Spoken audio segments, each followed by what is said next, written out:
6 on the calendar in the matter of Berry versus Hayden Jr. Parties have been sworn in, Judge. You may be seated. Ms. Berry, Mr. Hayden was your live-in boyfriend until a while back, and according to your complaint, he took your car without permission one day, drove it. You don't know what happened, but he says he fell asleep at the wheel and he totaled your car. You want the value of that car because you say you were forced to purchase another car and your monthly payments have, of course, increased as a result of purchasing the new car. Yes, ma'am. Mr. Hayden says that he had an agreement with you. Yes, ma'am. Is that right? Yes. And that he doesn't owe you anything for the new car. So he's going to tell me all about that agreement in a moment, and I am anxiously awaiting to hear the details of it. Me too. Good. We'll all wait together. When did you live with Mr. Hayden, Miss Berry? I lived with him for about 3 months from at the end of December until about the end of February. Had you known him for a while before he moved in with you? We used to go to high school together. What prompted you to move in together? I was conned into it. John is a very good con artist. How were you conned into it? He figured that we could help each other out by, he didn't have anywhere to stay at that time, and he was working and that he could help me with my bills. And that's not how it happened. So he moved into your apartment? Yes, ma'am, just like that. Conned his way right in. When did he take your car and total it? It was on February 11th. Tell me about that, Mr. Hayden. Well, I did have permission to drive the car. I drove the Your car. Honor. I had my own set of keys. I drove the car on several occasions. And Okay, tell me about February 11th, sir. February 11th, I woke up like I normally did and went to my where I have to go. Just a sec. Oh, listen to me. February 11th, Judge, I woke up at... Judge, I woke up... No, look at me here. I woke up around 7 o'clock, 6 o'clock. And you got out of bed? Yes, ma'am. Excuse me. I don't want to hear you yet. He's talking. Do you understand? Yes, ma'am. Good. You got out of? I got out of bed. And who was in bed with you? Look at me. Eyes. The plaintiff. Are you sure? Don't speak. Remember what day of the week it was, sir? It was probably around the end of the week. Are you sure about that? As sure as I can be. What do you mean as sure as you can be? Because, Mr. Hayden, I assume you work, right? I did work until probably 2 weeks ago. Fine. You were working on February 11th because yes. You started to say to me before, I got up my usual time and I was going to do usual things, so I assume you got up 6 or 7 o'clock in the morning because you were going to... To my rehabilitation. What kind of rehabilitation, sir? Is not an answer. Well, I'd rather not go into it. Well, you have to tell me, sir, what you were doing, because I'm going to ask you specific questions, and I don't give a rat's behind what you prefer not to go into. Put your hand down. I was going to get my treatment for my methadone. Okay, so you were going to your methadone program. Yes. I've heard that before, sir. You know, I've been a judge for a long time. You have a morning methadone program? Yes, Your Honor. Okay. And where had you been the night before, sir? At home. All night? Yes, ma'am. So you got up 6 or 7 o'clock to go and get your methadone at the program. And you were, in fact, working. So where were you working? At Uno's Pizzeria on Beachmont Avenue. What time do they open? Around 11 o'clock. What time do you do at your methadone program? Anywhere between 6 and... Look at my eyes. 10. So what were you doing getting up at 6 o'clock, sir, when you didn't have to be at the pizza place until 11? Because sometimes I go in early so I can get a few extra hours in. Good. So you were being conscientious. Yes, I worked 3 doubles a week plus the other days that I worked. I worked 6 days a week. 3 of them were doubles and 3 of them were regular days. All right. So you got up between 6 and 7. And you had your own set of keys to the car, you got into the car, and what happened, Mr. Hayden? I was traveling on my way to the clinic, and I fell asleep at the wheel. Well, according to you, you'd been home the whole night before. Well, how come you fell asleep at the wheel? Well, not real sure. I've had problems in the past with driving, falling asleep. How many times in the past have you had problems driving? Well, I've never actually wrecked from it, but, you know, I've had several close calls. And when was that? Years past. Not when you were with Miss Berry? No. Did you ever tell Miss Berry before she gave you permission to use the car according to you and gave you your own set of keys to the car that you've had near misses with falling asleep at the wheel? I'm sure she was aware. No, I didn't ask you that question, Mr. Hayden, and I want you to trust me, sir. On your best day, you're not as smart as I am on my worst day. Did you ever tell her that you had near misses of falling asleep at the wheel of a car? I'm not sure. Good, that's an answer. Did he ever tell you that? No, ma'am. Of course not. Now, was this Miss Berry's only means of transportation, or did she have a garage full of cars? She had 2 vehicles. Tell me about the 2 vehicles that she had. One was a Taurus and the Civic. And which car were you driving? The Civic. Is that the car you were driving, the Taurus? No, ma'am. That I had a '95 Taurus that had been broken down for a couple months. My only means of transportation was the Honda Civic. Okay, Miss Berry, tell me about the 10th of February, which was the day before this incident happened. The 10th of February, ma'am, I was getting tired of being in this little relationship with John because he wasn't working like he said he was. And I had asked him that, you know, pretty soon you need to find somewhere to go. You need to, you know, go live off somebody else. So he had called me from work and asked me to come home so that we could talk about it. And when I got home, about 11 or 12, and John was already drunk and nodding out, because that's one thing that I couldn't stand about him, is that he would always nod out, and he's burnt my furniture on the floor. So anyways, he slept on the couch that night. I slept in the bed. I woke up the next morning. My keys are gone. I always leave my purse next to my bed. I always take my purse everywhere I go. The keys were gone. I got a phone call about 11 from an officer stating that John Hayden was in the hospital, that he had totaled my car. So I called down to the hospital, and John just acted like everything would be all right, that he totaled my car. So what you're saying is he had driven your car before. There's no question about that. Is that right? Yes, but he did not have an extra set of keys. But he had driven your car before, with your permission. Not with my permission. I would get up in the morning and he would take it. Well, then what you have to do is you change the locks and you put him out of your house. That's too much. Shh. You change the locks, you put him out of your house if he's stealing your car. Judge Judy continues in a moment. You don't do that if you're a responsible parent of a 5-year-old. She's not a responsible parent. No, and you're a model citizen. At least I just use, I don't sell. And later today, For her receipts that day, there were 18 meals that there were no drinks charged on. She said she forgot. Right, but 180 times she didn't forget to take her tips home. Right. She forgot to charge for sodas. Maybe she's just lazy. real cases, real people. Judge Judy. Bree Berry says ex-boyfriend John Hayden Jr. totaled her car. John says he fell asleep at the wheel on his way to a methadone clinic. Now there is something that you're going to tell me that would suggest that you had an agreement with her with regard to a new car. So why don't you tell me about that? After the car was totaled, we agreed that if she was able to get a new car, which she had no job except for about 2 or 3 weeks. That's a lie. So It doesn't matter if I work or not. Miss Berry, what part of don't speak don't you understand? I'm sorry. Good. When you're on welfare, you can barely... Oh, my... I'm not asking you what she did. I'm asking you what your agreement was. You can barely make your rent anyway. If it wasn't for me co-signing, she could have never got the car to begin with. My mama... Miss Berry, if you open your mouth again, I'm going to dismiss your claim. Okay. You don't want that, do you? No. And I'm serious, you know. I don't say things and then take it back. Do you understand? I understand. Well, I want you to tell me the conversation that you had with Miss Berry, sir, with regard to your co-signing a loan for her. I said, you put down the money you have as a down payment, and then I'll put down what I have, and if they let it go through with both of us being, with me being the co-signer, then you will have your car, and you will go from there. Did she own the Civic free and clear? I do not know. As far as you know, she wasn't making payments because according to you, Miss Berry was on welfare. She could hardly make the rent. Exactly. So she wasn't making car payments. So what you're telling me is she took whatever little money she had, and you put in money. And how much money did you put in? Probably $100. And you put in $100, and then you co-signed a loan for her so that she could buy a new used car. Yes. And how much was the loan for? About $8,000. So what you're telling me is because you totaled her car, you obligated her to pay $8,000 for a vehicle to do whatever she had to do with it. Is that what you're telling me? No. Then tell me what you're telling me, Mr. Hayden. I'm listening. I would have been more than happy to stay there with her and be, and help her make her car payments, but she cheated on me.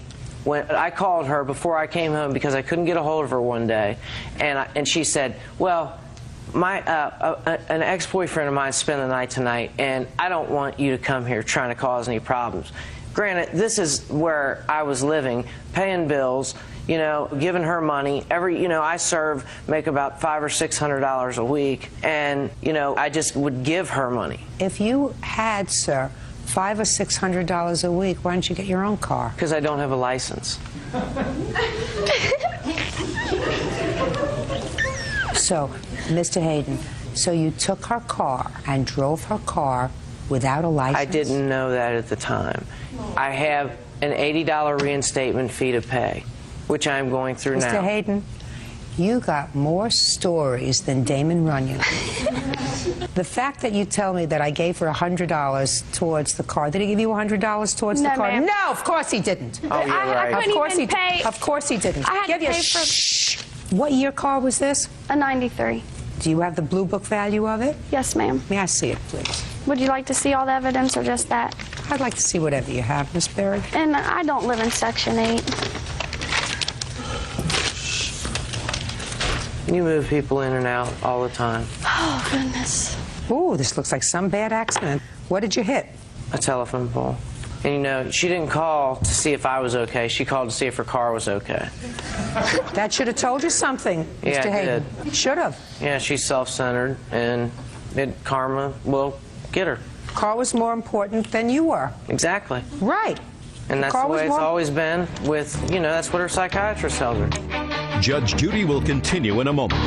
And later today, So you look at that face and you see what? I see charming, sweet, lovely Amanda. But when you look at that face, you say she's a thief. Not looking at the face, but looking at the proof, I believe she's running a little scam on me. real cases, real people. Judge Judy. Bree Berry says ex-boyfriend John Hayden Jr. totaled her car. John says he fell asleep at the wheel on his way to a methadone clinic. Mr. Hayden, let me tell you something. I don't find necessarily that the plaintiff's behavior is appropriate. I am assuming that you are now involved with somebody else? Yes, ma'am. It was Just- drug use. No, listen to me. I assume at least in part it was because of somebody else. Part of it may be because of his continued drug use, according to you. Yes, ma'am. Whatever. That is not a testament to your good judgment. It's a bad judgment I made. No, very bad. And I don't care whether you're exercising bad judgment if you're the only one involved, but you have a 5-year-old child. And you don't move somebody into your house for 1 hour who you claim is getting his methadone, but using in addition to that. That's why I got rid of him. Just a second. That's not true, madam, because according to you, after he came out of the hospital, you allowed him to move back into your home for a month. Right? Yes, ma'am. Right. And you don't do that if you're a responsible parent of a 5-year-old. You understand me? Yes, ma'am. Good. She's not a responsible parent. No, and you're a model citizen. More than her. Okay. At least I just use, I don't sell. That may be, sir, but you still owe her $2,500 for the car. Judgment for the plaintiff in the amount of $2,500. That's Parties all. are excused. Step out. You may step Bird, out. he can have his water later, please. John Hayden is a good con artist. I could really care less. Anybody that John owes money to, She's wrong. you should take him on the Judge Judy show Bree's a liar. so you can get your money also. This is over. And now the next case. All parties in the matter of McGinnis versus Carter. Step forward, please. Restaurant owner Michael McGinnis is suing his former employee, 20-year-old student Amanda Carter, for stealing 180 sodas. Mr. McGinnis, you own a restaurant, and the defendant was an employee of yours. She worked as a waitress. Your complaint is rather unique, sir. It is your claim that while she was employed by you, when she wrote out checks, she did not charge customers for sodas. According to you, based upon your calculations, approximately 180 sodas were not charged because you believe that it's impossible for people to have ordered that many meals without ordering a drink. And therefore, you claim that Miss Carter stole from you and you want her to reimburse you in the amount of $315. Right? Yes, Your Honor. Okay. When did you start to work for Mr. McGinnis, Miss Carter? The beginning of December. And how long did you work for him? I worked for him for 4 months. What kind of restaurant is it? It's a sports bar. Is this your first job as a waitress? No, it's not. How old are you? I'm 20 years old. All right. So, Mr. McGinnis, tell me what makes you think that Miss Carter stole from you. My wife and I, Your Honor, went to a food show. We returned from the food show, and my wife checked receipts. And for her receipts that day, there were 18 meals that there were no drinks charged on. Okay. So the day before that, there were no drinks charged that day. But our policy is all meals you charge drinks. I asked Amanda, why were there no drinks charged on the meals? And her reply was, I forgot. She forgot to charge them. She forgot to charge them. Okay. But the only thing that the server can get to themselves are sodas, chips and salsa. Everything else they have to order through the screen. But I just can't believe, Your Honor, that individuals are choking down cheeseburgers and nachos and burritos without drinking anything. Well, she already told you. She said she forgot. She forgot to charge. Yeah, that's what she said. She said she forgot. Right. But 180 times, she didn't forget to take her tips home. She didn't forget to pick up her check. Right. She forgot to charge for sodas time after time. When you do a check, how is the bill generated? It's generated without the drink. So the cost of the food itself comes off the computer. Yes. And then the server has to take an additional step before they add up the bill and add on 4 drinks, Yes. and then you total it. Yes, Your Honor. So she said to you, I forgot. Yes. And she's just lazy. Well, what do you think she was doing? You think she was serving these drinks and drinking them all herself? No, Your Honor. I believe that she was serving the drinks and possibly telling the patron that she was buying the drinks for them in order to get a better tip. That's a possibility. It's also a possibility she forgot, right? I don't think so, Your Honor. It's also, well, it's a possibility. It's just as possible as the scenario that you proposed, that she told all these 18 people on one day, I'm not charging you for drinks, you can add it to my tip, right? Yes. It's just as possible as that. You would prefer that I believe she's a thief. Yes, I believe so.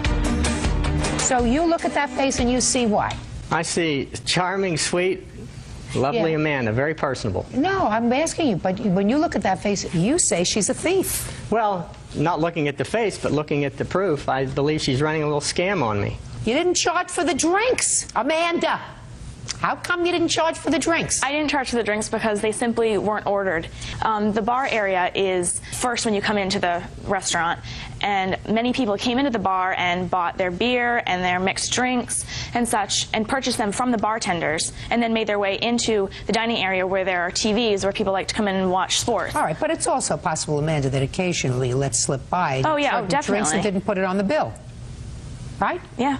So that's a possibility. Very big possibility, yes. Do you ever tell people, listen, I'm not going to charge you for the sodas, so you could add it to my tip? No, I've never done that. Now, I can understand. You said to me, Amanda served those drinks, and she got the money for it and pocketed the money, and therefore she's a thief. But you're not saying that. You're saying that you choose to believe that instead of being forgetful, stupid, you know, she's a criminal, a thief. She stole money from you. And I don't buy that, Mr. McGinnis. I think that that's a very nasty thing to think about. What is? Are you on medication? Am I on my medication? Are Your you Honor? on any medication, sir? I'm wondering why you've got this grin on your face that seemed plastered onto your face. Case is dismissed, that's all. Parties are excused. You may step out. Can't believe you had 18. Now, this is case number 70 on the calendar in the matter of Schwartfager versus Day. Parties have been sworn in, Judge. You may be seated. Ladies, have seats, please. Schwartfager? That's correct. How old are you, sir? 22. Bert, I want you to pay careful attention. We're going to go over this scorecard so that you know who the players are in this case. Gotcha. Because I have a feeling it's going to be interesting. Who is this young lady? Is my girlfriend, Sarah Buckley. What does she have to do with this case? She is a witness to the harassment, the vandalism to my vehicle, and she's also known the defendant and his daughters for about 5 to 6 years. How long have you been his girlfriend? Since November. So a short-term girlfriend. Yes. Mr. Day, these are your 2 daughters. That's correct. Your name is? Samantha. How old are you, Samantha? 17. And your name? Kathleen. How old are you, Kathleen? 22. Kathleen, why don't you stand up next to your dad for a minute? Because we're going to get this whole scenario down here. Kathleen, you used to be his girlfriend, is that right? Yes. For how long were you his girlfriend? Almost 4 years. You have children with him? 2. How old are your 2 children? One just turned 3 and one's about 18 months. Did you live together for a period of time? Yeah. For how long? About 3 of those 4 years. And how old were you when you started to live with him? 18. Now you can sit down. Thank you. I may come back to you, but right now you can sit. This is what your lawsuit's about, William. According to you, you were being a good Samaritan. And at some point, you took in Mr. Day's younger daughter. That's correct. Into your home because you say she was having some trouble with her dad. Both parents, Your Honor. Both parents. Yes. Now, at the time that you took her into your house, were you still living with Kathleen? No, I wasn't. So Kathleen wasn't living with you anymore with your 2 children. She had left you. You had parted ways. Right. But Samantha came to live with you, and at that time, Samantha was 16. That's right. Mr. Day didn't like that. Not at all, ma'am. You didn't like what happened with your first daughter, That's correct. and you for sure didn't like what happened with your second daughter. That's very correct. So what did you do, Mr. Day, Well, Mr. Shortfigure hit Samantha in the mouth. after she was living with him? Yes. Okay, let's stop there for a moment. What date did your daughter leave your home? April 13th. Of 2003? Yes. It wasn't my home she was, though. She was still with her mother at that time. You and her mother are separated? Yes. In any event, this is what your lawsuit is about, William. Your lawsuit says that Mr. Day filed false charges against you for child endangerment, protective orders, causing you to have to hire an attorney, legal fees, and everything that he said about you was false, and you want to be compensated to the tune of $1,954. That's correct. Mr. Day, just for good measure, says, well, he wants some money too because you caused him to lose work and attorney's fees because he had to hire an attorney in order to get certain orders reinstated. He wants some money. I think most of what he wants is satisfaction. Yes, ma'am. Okay. So, William, tell me about when Kathleen left your house with your 2 children. We were living together until December of 2002, I believe. And how old were your children at that point? The one was 3 months, and the other one was a little over 2 years old. Or, I'm sorry, she had not turned 2 yet. And why did she leave? We were having problems in our relationship. We've had an on and off relationship for the last 4.5 to 5 years, so... It was during the odd periods that you had these children? Yeah, Was it an amicable breakup? pretty much. And you continue to see the children? Yes, on a regular basis. And you continue to support the children? That's right. I pay child support every week. For both children? That's right. Okay. And where did Kathleen go when she left? Actually, she stayed in the apartment that we shared. And you left? That's right. So far, is that correct, Kathleen? No. Well, why don't you come up here and tell me what happened? Because this is all very important as far as Mr. Day's state of mind when he filed his complaints. When did you and William separate? December of 2002. Under what circumstances? He was sleeping with my sister. And how did you find that out, Kathleen? I found notes. Did you keep the notes? My mom has them right now. You get along with your mother? Yeah. Should have brought the notes to court. I know, she won't give them to me. She said it's an embarrassment to our children. What did the notes say? First They of all, who were- wrote the notes? He did. Remember what they said? It said Samantha down the side. It said sexy, amazing, mind-blowing, awesome, naughty, terrific, hot, and a dream come true. Did you confront William with the note? Yes. What did he say? He said they wrote it as a joke, together. And when was that? About 2 weeks before Christmas, December 2002. Do you remember that conversation, William? Yes, I do. So you told Kathleen, the mother of your 2 children, that the note that you wrote that talked about sexy, naughty, etc., with regard to her sister, her 16-year-old sister, were just joking around. Well, I write a lot of poetry. In the Joking around. Yeah. That's what you told her. Yeah, I said we wrote it together. Yes. Oh. Shh, please. You left. I left for the day, but I stayed in the apartment. I asked him to leave. And did he leave? He left after a few days. And that was in December. That's correct. When did Samantha come to live with you, sir? In April of 2003.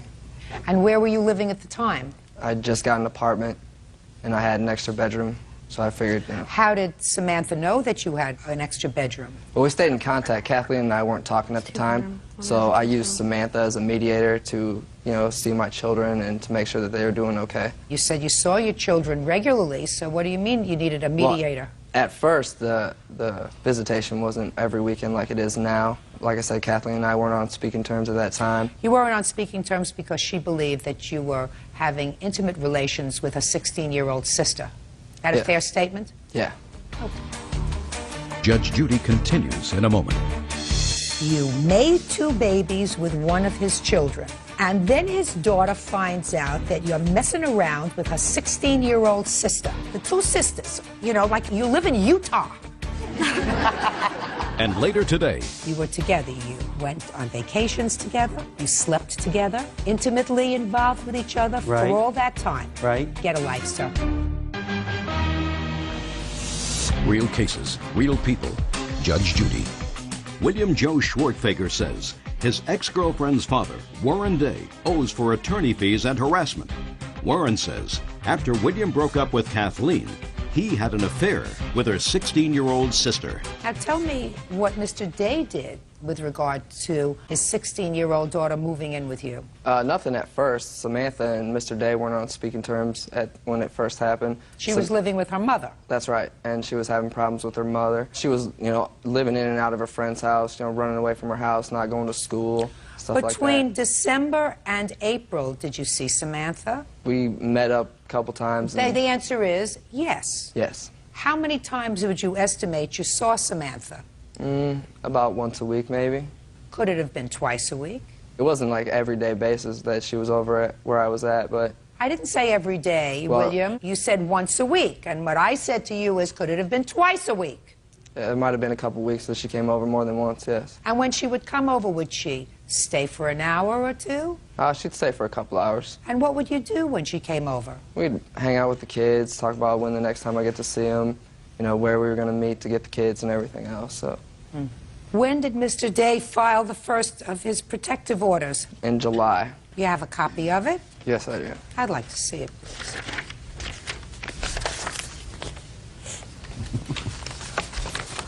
This paper is also the ruling after the Just case. a second.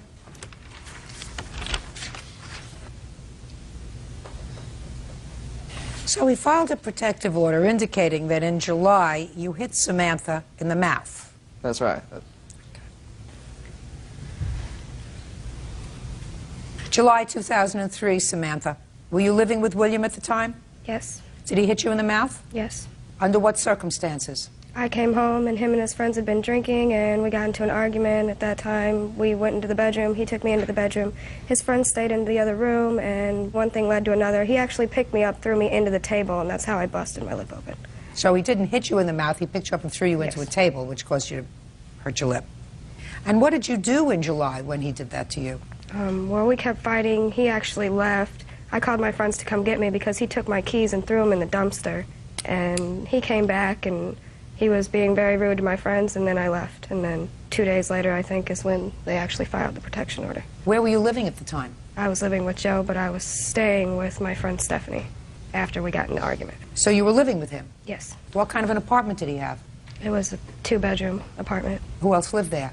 Just me and him. Did you have your own bedroom? No. Did you share the bedroom with him? Yes. For how long? Ever since we moved in. We actually got the apartment together. He didn't have it when we're together. You went to court in August of 2003. Do you remember going to court in August of 2003? Yes. Did the judge ask you any questions? Yes.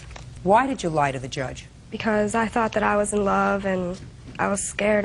He told me what to say and I said what he said to say. Had you gone back to him at the time? We were on a restraining order so we couldn't see each other, but yeah, we were still together. Were you speaking to him? Not during the protection order. Did you tell your father that you were going to not tell the truth when the judge asked you questions? Yes. What did he say? Not much. He told me I better tell the truth. Is that right, sir? That is correct, ma'am. When your 16-year-old daughter got to court, you didn't tell the truth. Is that right? That's correct. And this, William, is what you're really suing over, this case that was dismissed. Yeah, that's part of the lawsuit, yes. Tell me what the other part is.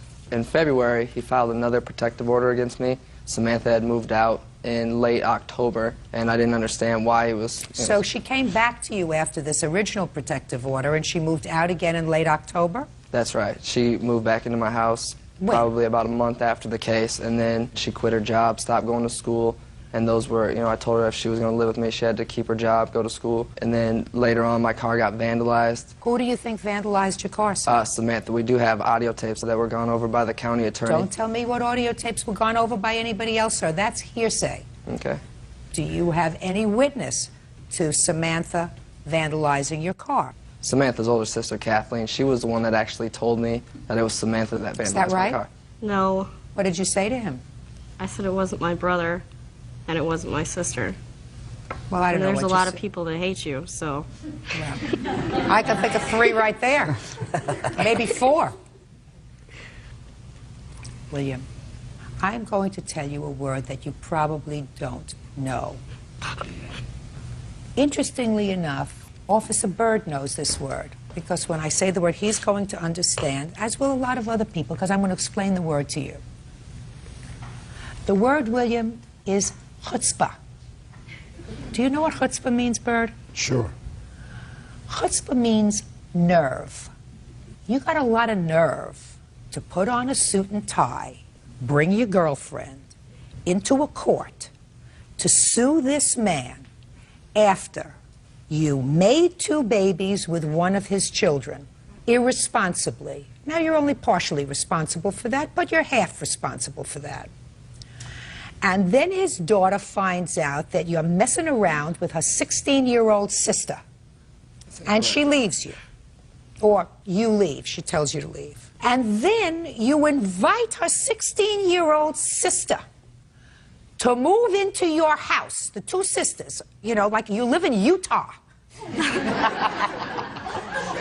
And then you have the chutzpah to sue him as a parent for getting angry with you because his daughter tells him, not only am I sleeping with him, but he picked me up, he got angry when he was drinking, threw me against the table, and split my lip. Judge Judy continues in a moment. Real cases, real people. Judge Judy. William Joe Schwartfager says his ex-girlfriend's father, Warren Day, owes for attorney fees and harassment. Warren says after William broke up with Kathleen, he had an affair with her 16-year-old sister. You have a daughter, sir? Yes, I got 3 daughters. All right. You have 2 daughters? 3. 3? Yes. Who's the third? My oldest daughter, she's 7, but she's not by the day. And how old are you, 22? That's right. You better get a lock for it. That's already been fixed, Alan.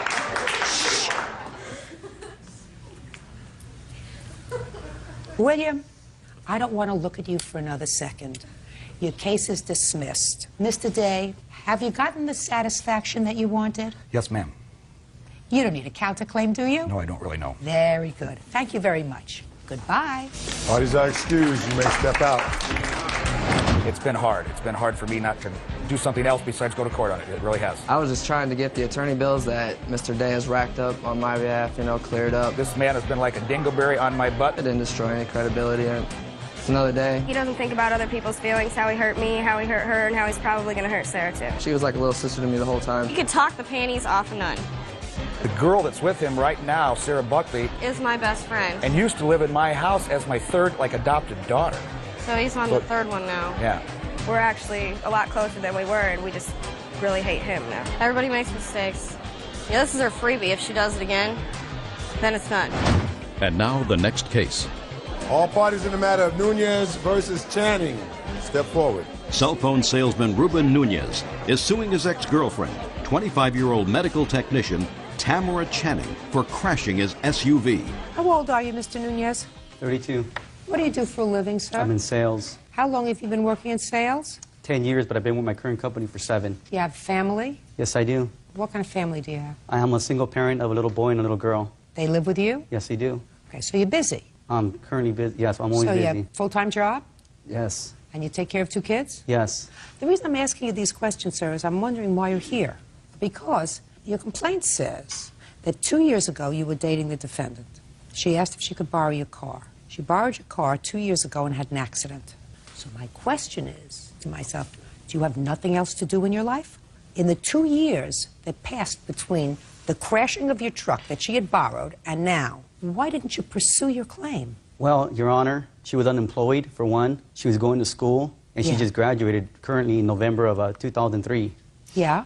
And she barely got a full-time in February of this year. Okay. Now, Miss Channing, you borrowed his truck. You had been driving it for a while. You crashed. You had an accident. The accident was your fault. There was some damage to the other car. The other car driver was paid with money that he initially wrote out, but you paid him back that Yes. money. That she paid you back, right? Yes. This money you said she didn't pay you back. That was to fix the truck.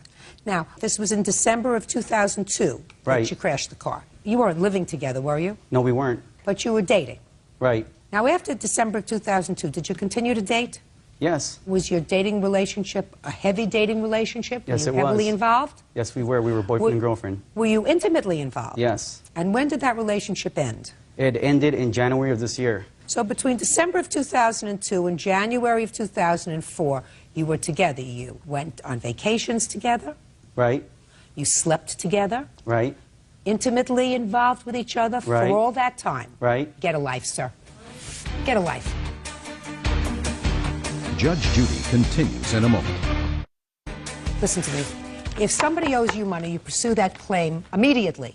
If the relationship hadn't terminated in 2004, you wouldn't be here today. Is that right? Incorrect. No, you would not be here today. If the relationship proceeded and you married the defendant, which I assume was your intention and her intention, if you were boyfriend and girlfriend, that it was going to go into a formalized relationship. And if that had happened, we wouldn't be here today. And the only reason you're here today, sir, is because you're annoyed with her, relationship's over. You say, now I want the money from 2 years ago when you had an accident with my car and it cost me $900 to fix it. Get a life, Mr. Nunez. Goodbye. Parties are excused. You may step out. It's case number 48 on the calendar in the matter of Burton versus Allen. Parties have been sworn in. You may be seated. Folks have seats. Miss Burton, when were you and Mr. Allen married? We got married in April of 2001. And at the time you were married, you had a child, a boy. Is that right? I already had him, yes. From a previous marriage or relationship? Relationship, yes, ma'am. And how old was that child when you married Mr. Allen? 9 months.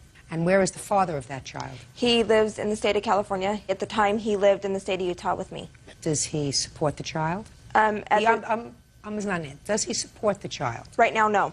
Last year, did he support the child? Yes. The year before? Yes. And the year before? Yes. And how much support was he sending for the child? He paid $167 a month. So not much. Not much. Not enough to support the child. No, ma'am. When you married Mr. Allen, were you working? Yes, ma'am. Continually employed? Yes, ma'am. And who was watching the baby? The biological father was watching him. And that remained throughout your marriage to Mr. Allen, that the biological father was watching the baby No, while you were working? at the point when me and Mr. Allen got married, I had put him in daycare. And you continued to be employed? There were points that I did become unemployed. Large stretches of time? No, maybe the longest stretch were 6 months. And during that 6-month period, Mr. Allen supported the household? Yes. Supported you and your son? Yes. Okay. When were you married, Mr. Allen? April 25th, 1998. To her? Yeah. Why did she say April 2001? I don't know. My son was born in 97, so. You mean the baby? Yeah, the baby. Is that right? Yes. So that you made a mistake. You were Yes, married ma'am. in 1998. Yes, ma'am. And when did you separate? It was the end of August, September of 2002. And when were you divorced? October 4th, 2002. Do you have any children together? No. So this is what this case is about. Miss Burton is suing you for the return and or value of property, the child's property, child's clothes, games, sporting equipment, etc., etc. That was at your house, because even after the divorce, you were exercising visitation with him. You coached his ball league. Up until problems happened. So. Whatever it was, but you were involved with him, so you kept some things at your house. Did he sleep at your house Yes, occasionally Your Honor. during visitation? He actually lived with us from March until July. March of what year? 2003. Why was that? His mother was unable to find a place to live. For that 4 months he lived with Mr. That is Allen? incorrect, Your Honor. How long did he live with Mr. Allen? Until May. So he lived with Mr. Allen for 2 months? Yes, ma'am. According to you. But since the separation, since you were living together, Mr. Allen has had regular contact with the boy. What's Yes, his ma'am. name? His name is Tyler. And I would assume that Tyler is attached to Mr. Allen. In a way. Okay. And your lawsuit wants Mr. Allen to return all of these things. Mr. Allen says, I bought them, and they're staying in my house. I also gather from reading your complaint and his answer that you have decided it's no longer appropriate for Tyler to spend time with Mr. Allen. It's become unhealthy. It's become unhealthy because why? The constant bickering between Mr. Allen and I had told him that it needed to stop. It was becoming unhealthy for everyone in the situation. I gave him a year that I continuously said, we cannot be bickering. We need to stop. Something needs to change. Bickering about what? Just little things, mainly my son. He was trying to run my household for me. And who is this person? This is my current husband, Brian. When were you married? We got married in November of 2003. Tyler is 7 years old? Yes, ma'am. And what you're telling me, Miss Burton, is that you have decided to cut off the only constant male relationship in your son's life because you couldn't get along with Mr. Allen.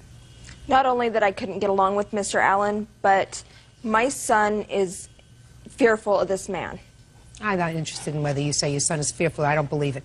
I don't believe if your son is fearful of him, you let him stay there for 2 months while you were trying to find a new place to live. That's baloney. Don't believe it. Not for a second. Anyway, she stopped all contact. Is that right? Yes, she did. And you have this property that you purchased. Yes. Can I explain something real quick? Go ahead. When we were divorced, we agreed to split his stuff for her home and our home. Everything she bought stayed at her house. Everything we bought stayed at our house. And after she got pregnant the first time, she claims that I was going to let her have the baby clothes or use the baby clothes that I got in the divorce that she said I could have. What do you mean after she became pregnant the first time? What is that? Well, the first time, because she had a miscarriage about a year ago. That's with her present husband? No. With you? No. With who? Boyfriend at the time, or... Okay, go ahead. And then she asked for the clothes when she became pregnant now. And I told her no. And it came to the point where I've done so much. Mr. Allen, you don't have to explain it to me any further. Mrs. Burton, I don't know how to put this to you. You have one child, you're expecting another. You've got a new husband. Before this new husband, you had a boyfriend with whom you were intimate and got pregnant. I mean, so your life has been up and down, and before that, you had the father of your 7-year-old who you weren't married to. So the only constant that your son has known in 7 years has been this man. When you are a parent, you are not supposed to be a selfish baby. Ma'am, I'm speaking. Now, unfortunately, the law does not permit Mr. Allen, who is not related to this child by blood, to seek visitation with him in most jurisdictions. It doesn't mean that he can't sue for custody of this child, because anybody can sue for custody of a child if they believe that the biological parent has so abused or neglected that child as to make it dangerous, emotionally and or physically, for the child to live with that parent. Do I make myself clear? Yes, ma'am. Which means in most jurisdictions he cannot file for visitation, but if you become a worse mother than I believe that you are, he can file for custody. It is the wrong thing to do to cut off for your son a relationship with this man, which is the only constant he has known for 7 years because of your moving around. Judge Judy continues in a moment.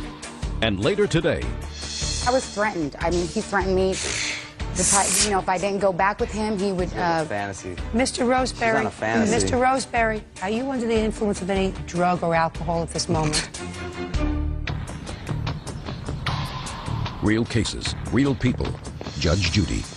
Laura Burton says ex-husband Donald Allen owes for the return of her son's belongings. Donald claims Laura owes for car payments. Now, not only aren't you getting the stuff back, but I'm telling you that you better watch your back, because should you do anything that places this child in either physical or emotional damage, he's going to be there. Yeah. And while you may not consent to visitation because you got your nose out of whack, because I believe what he says when he says, she said to me, I'm going to lay down the rules. If you want to see him, I'm going to tell you what the rules are. That sounds like something you would say. And what you're doing is not considering the best interests of your child. And when you don't do that, you're not being a good parent. You're not getting the property back. He bought it for his stepson to stay at his house. Unfortunately, when the marriage was terminated, so was the relationship, the legal relationship of stepchild, step-parent. That you know. I know. That you know. And there were other things, Mr. Allen, that you could have done. I know. During the marriage, you could have discussed adopting him. That was a possibility. I don't know whether his biological father would have consented to that or not. The law doesn't keep up with the dynamics of our new world. And our new world is that sometimes children become very attached to their step-parents, and it's very unfair for the biological parent to use that as a sword. It's clear to me that there was a time when Mrs. Burton was very, very happy to have you fill in for her son to live with you for either 2 months or 4 months while you were in between residences. That was convenient. It no longer is convenient. Sorry. You don't get anything back. That's all. Step out. Parties are excused. You may step out. It's kind of upsetting. All my son wanted was his personal belongings that are there now. So many things are put into this little boy's head, like his daddy's abandoned him. He's the victim. I mean, I have to go home and disappoint him again. We were best friends. There was no other way around it. Best friends with each other. We did everything together. I'm thinking of the best interest of my child. I love you no matter what happens or what anybody says. Your daddy loves you. And now the next case. All parties in the matter of Aon Orozco versus Roseberry. Step forward, please. Retail worker Rosalina Aon Orozco is suing her ex-boyfriend, Assistant Construction Superintendent Louis Roseberry, for slashing the top of her convertible. Louis denies the charge and claims it was probably one of her other boyfriends. Mr. Orozco, it is your claim that the defendant, who used to be your boyfriend, slashed the top of your convertible because he was angry with you, I guess, for breaking up with him. And that was when? August 25th of 02. Mr. Roseberry says that he didn't cause that damage. Where have you been for the last year and a half? Back and forth. We broke up, and then we'd get back together, and we'd break up again. So is what you're telling me, after he slashed your car in August of 2002, you got back together again? About a month. About a month later? A month later. And how long were you together? For like 13 months. And while you were together for the 13 months, what did you do with your convertible top? Well, he damaged my car August the 25th, so I fixed it a month later, and that's when I got with him. And you were together after that for 13 months? Oh, no. For 3 months. You were back together for 3 months? After that. Did he live with you? Or did you live with him? No. Well, when you mean you were back... lived with me. What do you mean you were back together again? We went back together because he promised that he'd fix my top, that he was sorry, that he had some kind of issues, that he was going to the anger management classes, and that he was going to get help. Fine. So that didn't work out after 3 months, and you broke up again. In December, and that was it. I didn't go back. But I was threatened. I mean, he threatened me. If I didn't go back with him, he would... fantasy. Mr. Roseberry. She's on a fantasy. Mr. Roseberry, are you under the influence of any drug or alcohol at this moment? I'm asking you a question. No, I'm not. And if you're not, try to maintain a certain amount of decorum because you're in a court. Do you understand? I understand. Good. You can drink later. What I don't understand, Mr. Roscoe, is you had a fight with him. According to you, he damaged your car. You went back together. You went out with him. You slept with him. You shared a bed with him. You shared a life with him for 3 months, 4 months, however long it was. According to you, it was August that he did this. A month later, you went back with him. September, October, November, December. So you were back together for 4 months. So what are you bothering the courts for now? Well, I want him to pay me because he did the damage to my car, and I had to ask my sister for the money to pay for the car. I mean, how long ago? When I got it fixed. When was that? September. Show me. You know, I'm so sorry, Your Honor. It was of 03. You gotta get your time straight, Mr. Roscoe. Hang on 1 second. It was August 24th of 03 when he damaged the car, and then a month later is when I went back with him. I mean, I just want him to pay the damage of... Just a second. I want him to pay because I seen him do it, and he threatened me. And I broke up with him. We were fighting a night before this incident. We were fighting, arguing from like 7 p.m. to 1 in the morning. I just didn't take his calls anymore. He called me the next day and he said, okay, fine, if you don't want to be friends, fine, just call me, let me know. So I called him and I said, you know what, I don't think that this is healthy. We need to not be together. I don't want to have anything to do with you, not even friends. Perfect. Then you should have sued him the next day. Did you report him to the police? The day that he did the damages, yes. There was Let me a see the police report. I'd like to see it, please. I called the police office. I'd like to see the police report. Don't speak. Just show me the police report. Real cases, real people. Judge Judy. Rosalina Aon Orozco says her ex-boyfriend, Louis Roseberry, slashed her convertible roof. Louis says Rosalina is delusional. Okay. Your Honor, can I share something, please? Yes. Okay, thank you. Well, this girl is on a good one. She's hallucinating. Listen to me. Here hallucinating. Listen to me. Listen to me.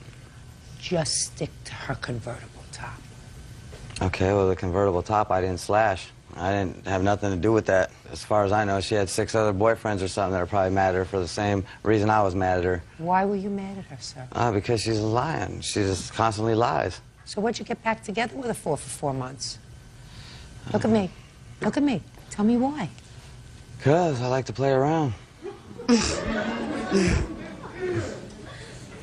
So you don't care if she's of good moral character or bad moral character or wrapped too tight or whatever? She has no morals. And that didn't bother you? Well, it did. I have a daughter, you know, that I'm raising, and she... You're raising a child? Oh, yeah. I am. Just a minute. You're raising She's a child? an angel. She's a perfect angel. You're raising a child yourself? No, I have help. Whose help? Who's helping? The mothers. What? The mothers. Their mothers? You mean you have No. one child who have several mothers? No. My daughter's mom. And her family and my family. Do you live with your daughter's mother? No. Who does your daughter live with? We're 50-50 with our child. So she's half with me and half with mom. We don't fight or nothing. That's That's a wonderful. different... That's wonderful. Miss Orozco, get to the convertible top, please, and get there fast. You had a fight. You had a fight the day before. The next day, he called me and said, fine, if you don't want to be friends, fine, just call me and let me know. So I called him and I said, you know what, this relationship's not healthy. You need help, and no, I don't want to be friends. I want to have nothing to do with you. So I don't remember if he hung up on me or he said, I'm on my way. Either way, I called him numerous of times, but he wouldn't answer the phone. What'd you call him for? To tell him not to come to my house. Just stalked me. Just a second. You called him, you told him you didn't want to have anything to do with him. Exactly. Well, he And sounded sincere. And he hung up the phone. You already told him not to have anything to do with him. And then, according to you, you kept calling him? I don't understand why you kept calling him. Because he hung up the phone, and I knew he would show up at the house because he's done it before. He's tried to break in the With house. love songs on my pager? He's tried to break in the house before. I'm not interested in that. Well, I don't understand why, if you told me you didn't want to hear from him anymore, you kept calling him on his cell phone. Because I said, I don't want us to be friends. Nothing. Zero. And then he hung up on me, so I called him because I suspected he was going to show up at the house, and that's exactly what he did. He showed up at the house, he knocked at my window, and he said, come outside, let's talk. And I said, no, I'm not going outside. Please leave. My sister is here. So he kept knocking on the window, and then I said, you know, leave or I'm going to call the cops. And that's when he got really mad, and he said, come outside, I'm going to you up. Excuse me. And I said, no, I'm not. And so I picked up the phone and to call the cops. And I said, you know what, I'm calling the cops, and I'm on the phone with them. And he said, come outside because I'm going to you up and I'm going to your car.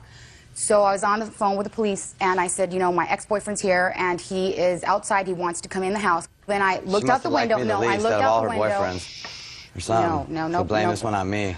No, because Your Honor. What don't you understand? Am I looking at you? I'm trying to speak mine. No. I didn't ask you anything. All right. I looked out the window, and I seen him. He walked to my car. It was parked in the driveway, and he started slashing my top. Judge Judy continues in a moment. Now I want to go forward again. This guy has issues. Okay? Now I want to You go got forward issues. to when you got back together again. Tissues. It's gonna be crying. Why? Is this another threat? Is this making another up threat? stories. All No, kinds. don't This girl's a threaten me. storyteller. No. Like, for real. Damn. Storytelling. Louis, you know you're lying, so don't come You up lie here and more lie. than... Your case, This girl Ms. lies like a Orozco, rug. is dismissed. Because when I tell you that you have the absolute right to come into a court, even if you come in late, to file a case, even after you've condoned, as far as I'm concerned, by living with him, staying with him, sleeping with him, touching him, feeling him, letting him touch you for 4 months, you've condoned this slashing incident after it happens, but you still have the right to come in and tell a story. You do not have the right, as far as I'm concerned, to disrespect this court by treating this court as if it was a talk show. Do I make myself clear? Good. Your case is dismissed. Out. Parties are excused. Ms. Thomas, parties have been sworn in, Judge. You may be seated. Ladies, have seats, please. Mr. Nuttall, the defendant is your former wife? Yes. And this is your present wife? Right. How long are you divorced? Been 10 years. And you have a child? Right. Together? And you have custody of that child? Yes. A girl? Yes. How old? 13 next week. I'm a little unclear about what you're suing the defendant for, but I know one thing clearly that you're suing her for is for 1/2 of your daughter's orthodontic bill that she was supposed to provide. Is that correct? Correct. What else are you suing her for? Because the amount you're suing her for is substantial. I can't see without my glasses anymore, Bert. That's why I keep mine on. 1896. Ever since I received custody, there's been several cases of harassment. It always seems to be towards my wife now. She's probably better off explaining all that. Mm-hmm. When we first started dating, how long have you been married? 8 years. Well, I'm not going back 8 years. Right. I tried to be friends with her. I tried for the sake of Katie. She got hooked on drugs. She abandoned Katie, and that's when we took custody of her.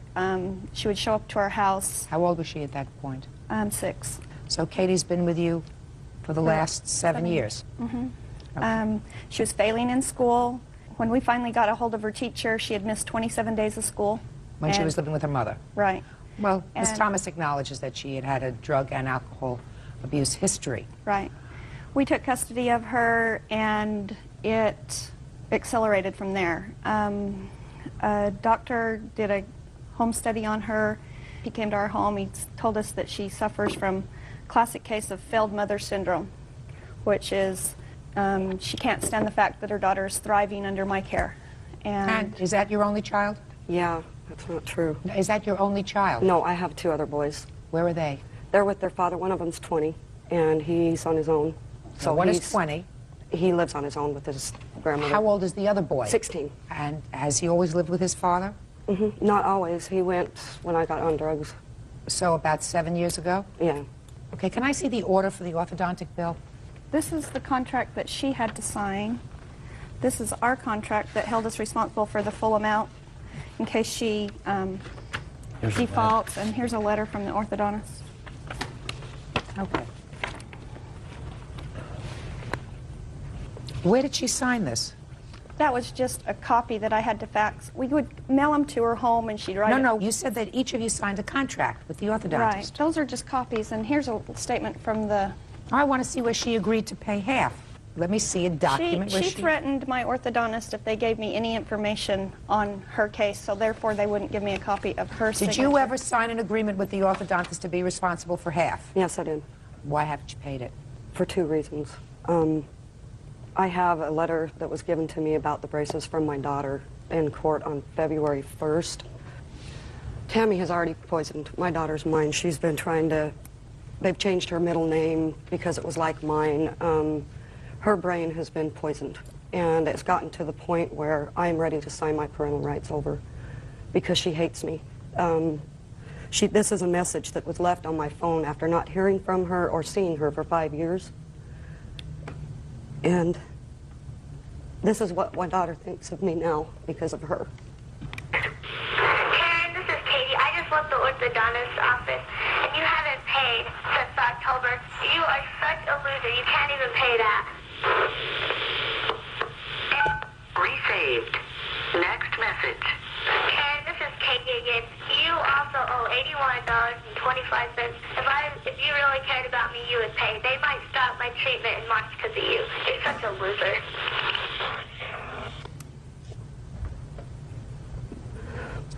Okay, so I have a couple of observations.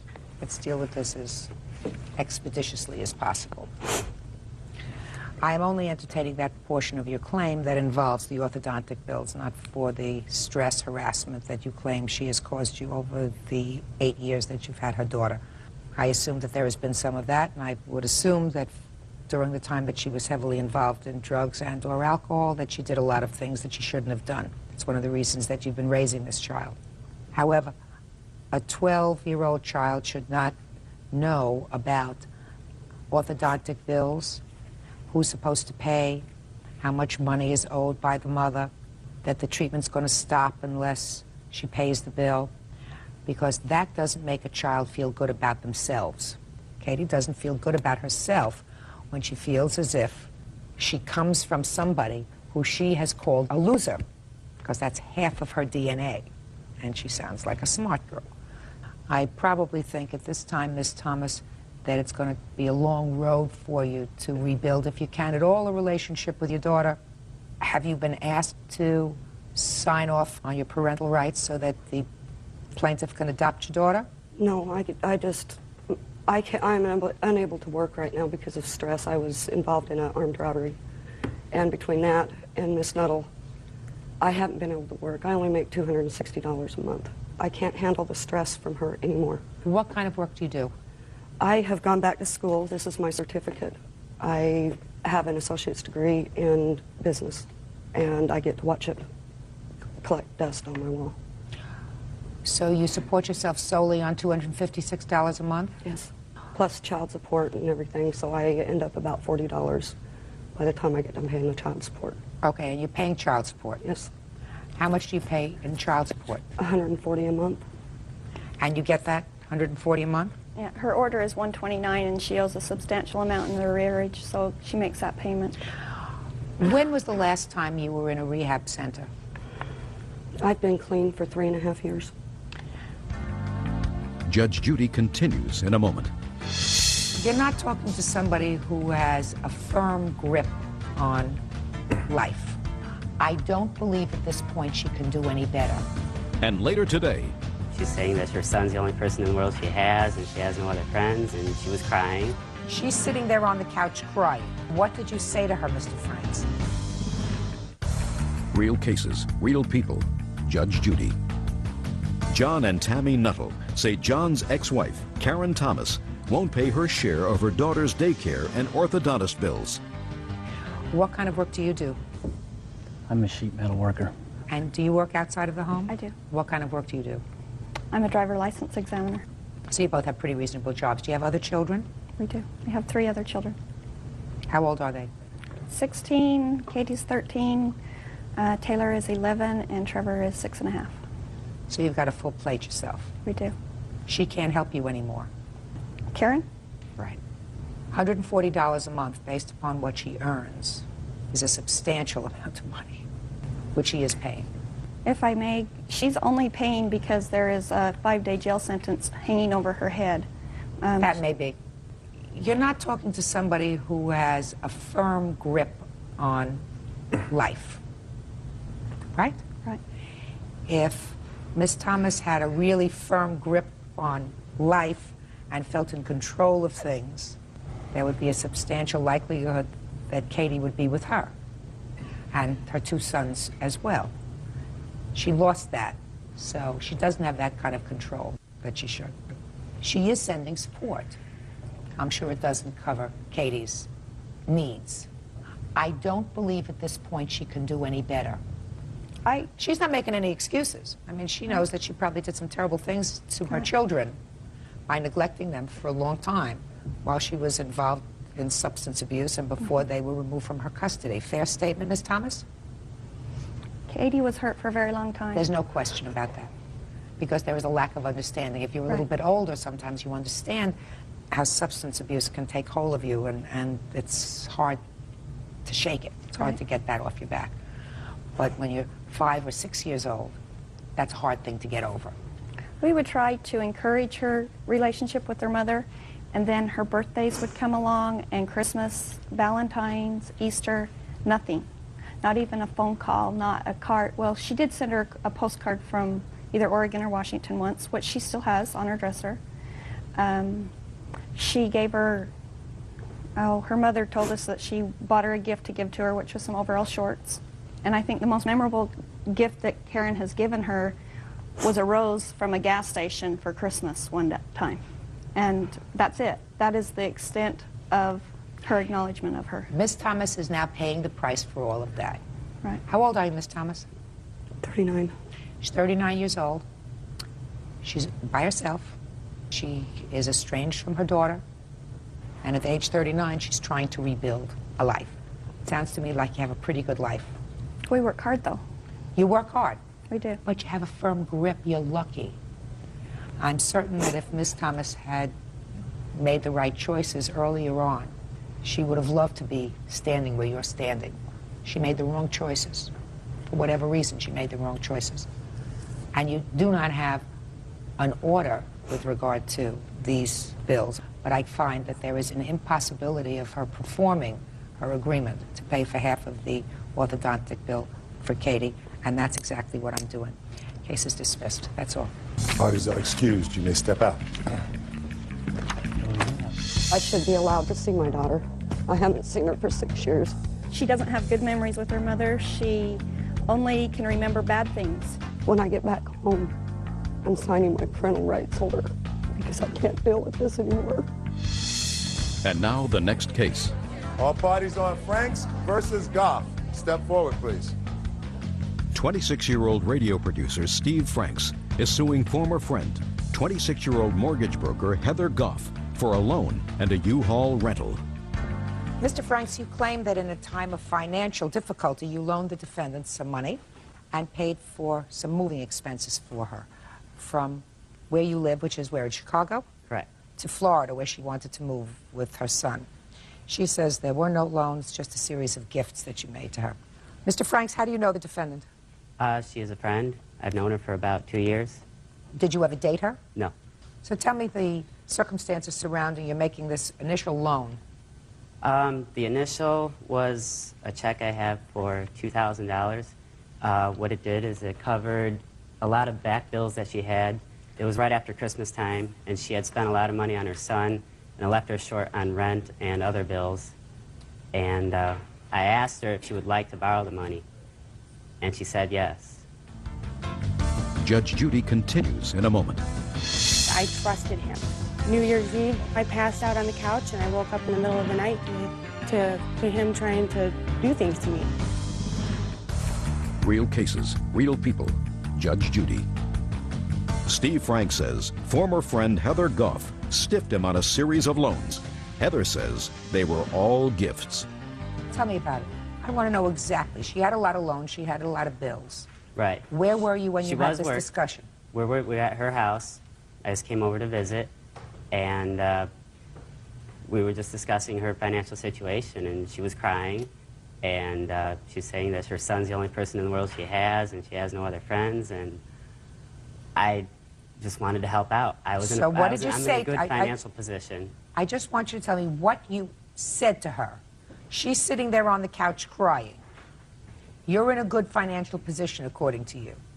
So what did you say to her, Mr. Franks? I asked her if she would like to borrow the money, any money that she needed to get herself on her feet. And what did she say? She said yes. Did you come up with a figure? Yes, we talked about it a little bit, and I said, well, how about $2,000? And that was supposed to leave her even a couple $100 extra to play with. What was the payment plan that you made with her to return this money? We didn't set any kind of payment plans. We were good friends. It wasn't something we discussed. She would pay me as much as she could whenever she could. I mean, was that discussed? Yes. When was it discussed? At that point, too. Well, and at many other points throughout our friendship. Well, no. I want to know about this. This night? This night. Get to the language used. The language used would be that she would not have to repay me until after she moved. We knew she wanted to move. She was going to change her life.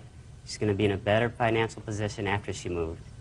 And that at that point, she would be more structured. She'd be able to make some kind of arrangements. Okay. So then she's getting ready to move to Florida, and you say you rented a U-Haul for her? Yes, ma'am. Why did you rent the U-Haul for her? She also did not have the money at that point. Tell me the circumstances surrounding that move. She did not have the money to put up for a U-Haul. And the circumstances were, we're talking about it, and again, I asked her if she would like to borrow the money for the U-Haul. And she also said yes. And when was this?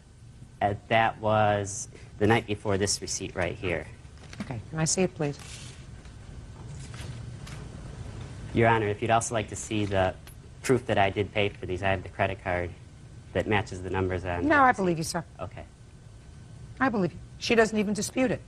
So what you claim she owes you is $2,000 for the loan, which you have a check, $238 and $374. I believe the other item you should have in front of you is for a transmission job. The transmission on her vehicle went out right before she was scheduled to move. Let's hear about the transmission. The transmission and actually the U-Haul were discussed about the same time. They were happened at the same time. She took the truck to the transmission shop, and I knew that she wasn't going to have the money to get it out. And the night came before, again, she was crying on my shoulder, said, I'm not going to be able to do this, Steve, and her move would have been denied if she could not have done it. So what? So what? So I felt I should be a good friend and do it. I inherited a lot of money, and it was not a burden on me to loan her this money. Judge Judy continues in a moment. Now I'll hear you. Okay, we were friends for about 2 years, just like you said. I was in a lot of financial distress. I had had a roommate who had been taking advantage of me. I had somebody break into my house and steal my money. And I had somebody steal my car, and it got impounded, and, you know, just a bunch of different things compounded together, and I had problems. I never asked him for anything. So you didn't mind taking all these things? Well, no, I did not. I'll answer that. I'm glad you answered that. What about paying him back for some of these things? We never, see, it was always a gift. It was always And what about paying him back as a moral person? As a moral person. As a moral person, let's talk about the fact that you got to Florida and you cut off all contact with him, okay? Okay. On Christmas Eve, he confessed his love to me and whatnot. And then on New Year's Eve, we went out as friends. I trusted him. Just a minute, hold on a second. So Christmas Eve, he tells you that he loves you. And what do you say to him? I said, I can't do that. That's, you know, I don't feel that way. You know, we're great friends, and I'll always be your friend, you know, and went on like that, and he agreed to that. He didn't have a problem with that. He said that we could continue to be friends, and there would be no strange feelings because of what he said. New Year's Eve came along, I trusted him. We went out together to be with friends and whatnot, and we came back to my apartment like we always did. We're friends. You know, I passed out on the couch, and I woke up in the middle of the night to him trying to do things to me. That's on New Year's Eve? Yes, and I was very intoxicated. I passed out. Then 4 days later, you borrowed $2,000 from him. You took $2,000 from him. I did not borrow any money Just a from second. him. 4 days later, after he told you that he loved you, and you found him, according to you, groping you on the couch New Year's Eve, 4 days later, you took $2,000 from him. I needed help. Pay it back! Judgment for the plaintiff in the amount of $2,612. That's it. Parties are excused. You may step out. Case number 105 on the calendar in the matter of Wetzel versus Santillano. Parties have been sworn in, Judge. You may be seated. Folks, have seats. Mr. Wetzel, you own a limousine? Yes, ma'am.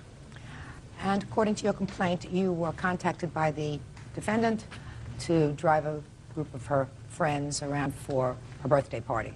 That's correct. According to you, you got stiffed for the fee. That is also correct. How much was the arranged fee with the defendant? The amount was for a flat rate of $500 for the evening, for the time that the car was reserved for. And how many hours are you supposed to be working? This reservation was made from 7 p.m. till 2:30 in the morning, which is about 7.5 hours. And were you driving that night? No, ma'am. I am the company owner, and Gene Mosier here is one of the drivers that was my witness. You were driving that night? Yes, ma'am.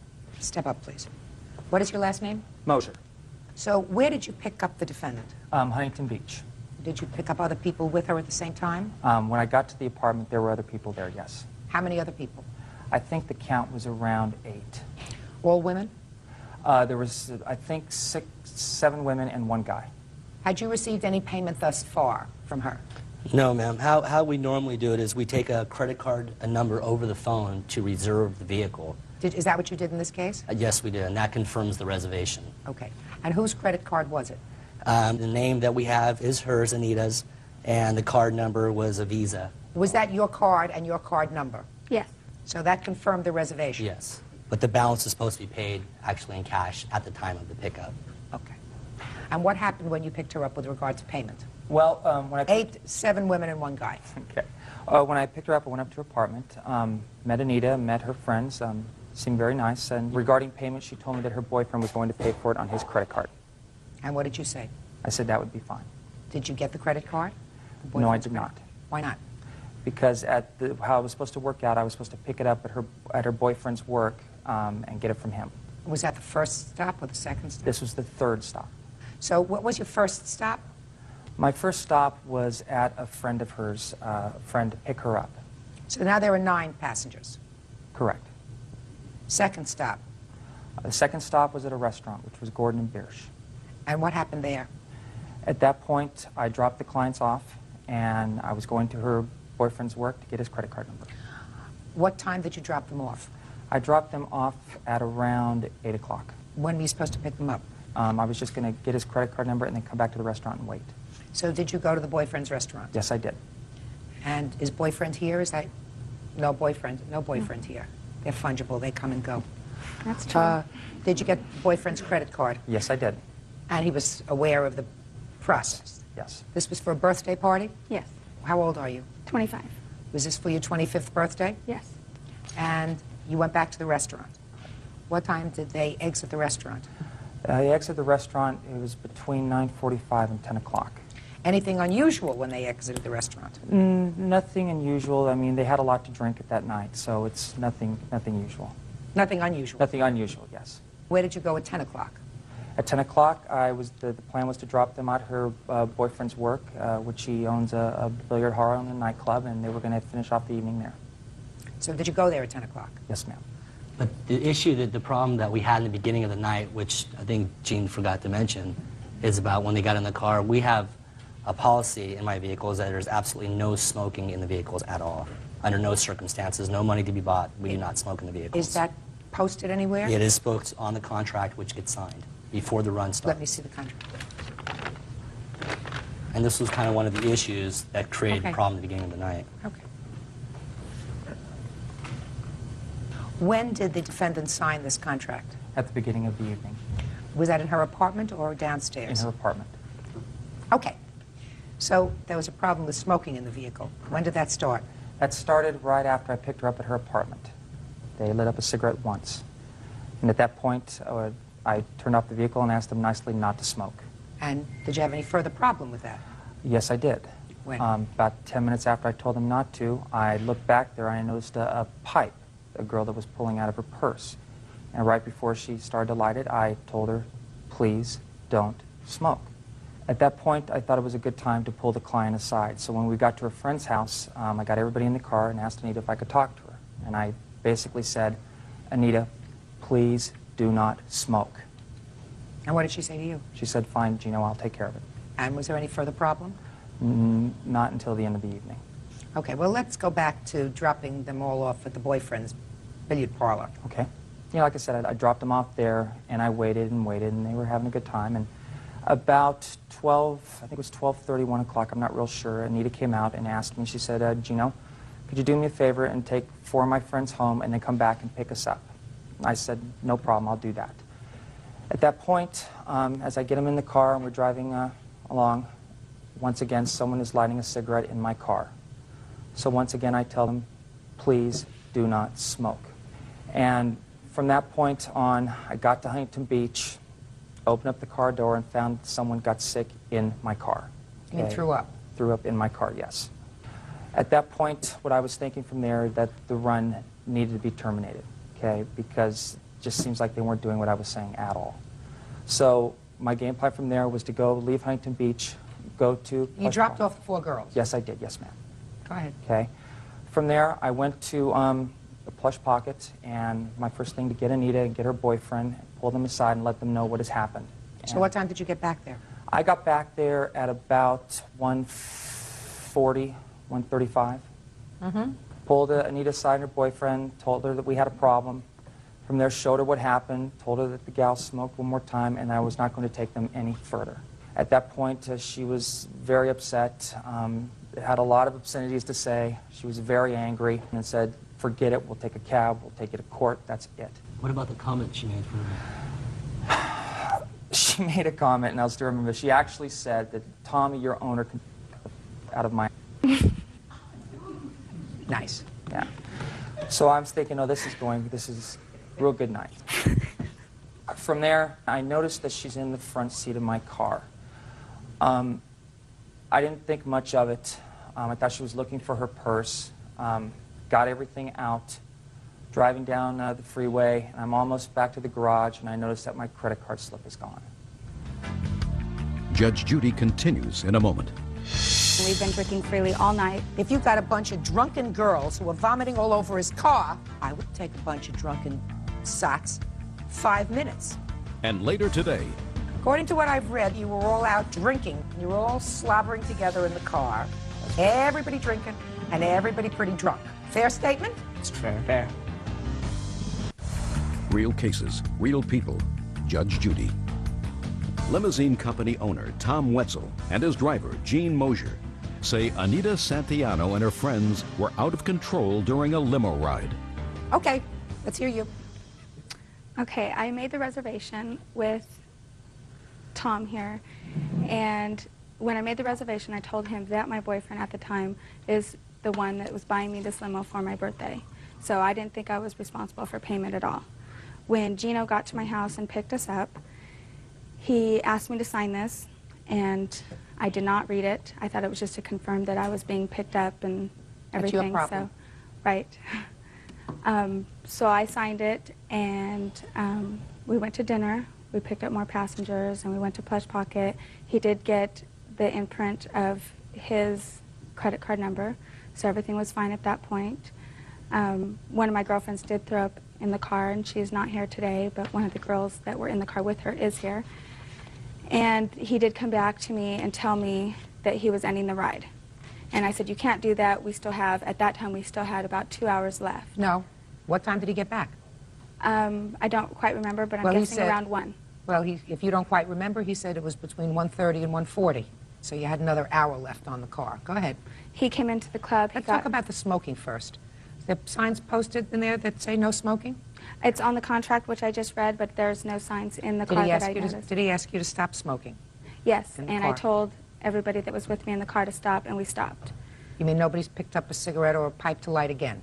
No, after the first time he told us, yes, someone did try and light something else, and he told me, and that's when he pulled me aside and he told me no smoking, and I said, okay, I took care of it. I told all the girls, no smoking, you know, this is my car, don't do this. So everybody obliged, and they did not. Except the 4 that he took back. Right. Who were pretty drunk at that time, according to you. Right. According to you, everybody was pretty drunk. Yes. So he comes back, he drops off your friends. So I was not in the car when they were smoking, otherwise they wouldn't have done that. Well, you're responsible. Right. So he came back, and he came into the club, and he got me and my boyfriend, and Gino took me out to show me the car. There was a little vomit, maybe about that big, on the leather seat, which it could have just wiped off with a towel. I'm not saying that it was okay for that to happen. So did you go and get a towel and wipe it off? No, I did not get back in the car at all. Well, who'd you expect to clean that up? I told him I was willing to pay the $350 to clean up, which says in the contract, which is $350 for the cleanup. And I said I'd be more than happy to pay that. I just want to ride home because I'm with a lot of my girlfriends and we've been drinking freely all night, knowing that we had to ride home. Right. And we're a half hour from home. Yes. And he refused to drive us home at that point. He did not offer us a ride. Did you say what he said you said to him? I don't recall. Because you were drunk. Because you were drunk. Yes. Oh. It was my birthday. Anita. Turned 25. You expect him to be out this money? Did you go into the front seat of the car and pick up the slip? Actually, that was not me. That was my boyfriend. Is he still your boyfriend? No. You're stuck. You signed the contract, Anita. You're the client. That's what it says. He left us girls stranded. Who cares? So therefore, he did not fulfill his side of the contract. No. His contract. He doesn't have to. He doesn't have to continue if there are unforeseen circumstances. If you've got a bunch of drunken girls who are vomiting all over his car, who don't know at your age how to comport themselves as young women, he doesn't have to continue a run and jeopardize both himself and the people in the car. And the people in the car. Does it say that in the contract? He told me at the time he was ending the run, he says it states in the contract. I asked you if you recall using the language that he attributes to you that evening, and you said to me, I don't remember. Honestly, I don't remember. Because you were too drunk. Yes. I wouldn't take a bunch of drunken sots 5 minutes. You owe him the money. All the money. $850. Judgment for the plaintiff. That's all. Your Honor. Parties are excused. You may step out. He did not drive us home, and he left us all stranded looking for a ride home. Judge Judy, obviously, great decision. We're happy with it. I think it's ridiculous. And now the next case. All parties on Hall versus Bejan. Step forward, please. 24-year-old Mark Hall is suing 23-year-old customer service rep Andre Bejan for wrecking his car during a night of drinking. The only people I want standing here are the people that were in the car that night. Everybody was in the car. You were all there? Yes. Okay. According to what I've read, the 5 of you were all out drinking that night. That's correct. Everybody drinking and everybody pretty drunk. Fair statement? It's fair. Fair. You were driving. That's correct. Driving while drunk. Maybe. Driving when you shouldn't have been. Correct. And you left this club, and you were all slobbering together in the car. You decided to go home.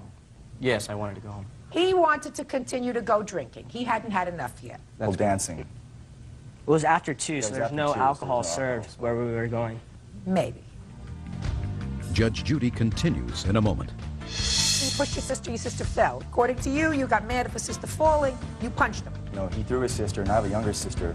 Don't give me... That's what he happened. pushed her, he shoved her, whatever. You got threw her. annoyed, you punched him. Because I have a younger sister. and Fine, he I hit don't his care sister. why. I don't care if you have 10 younger sisters.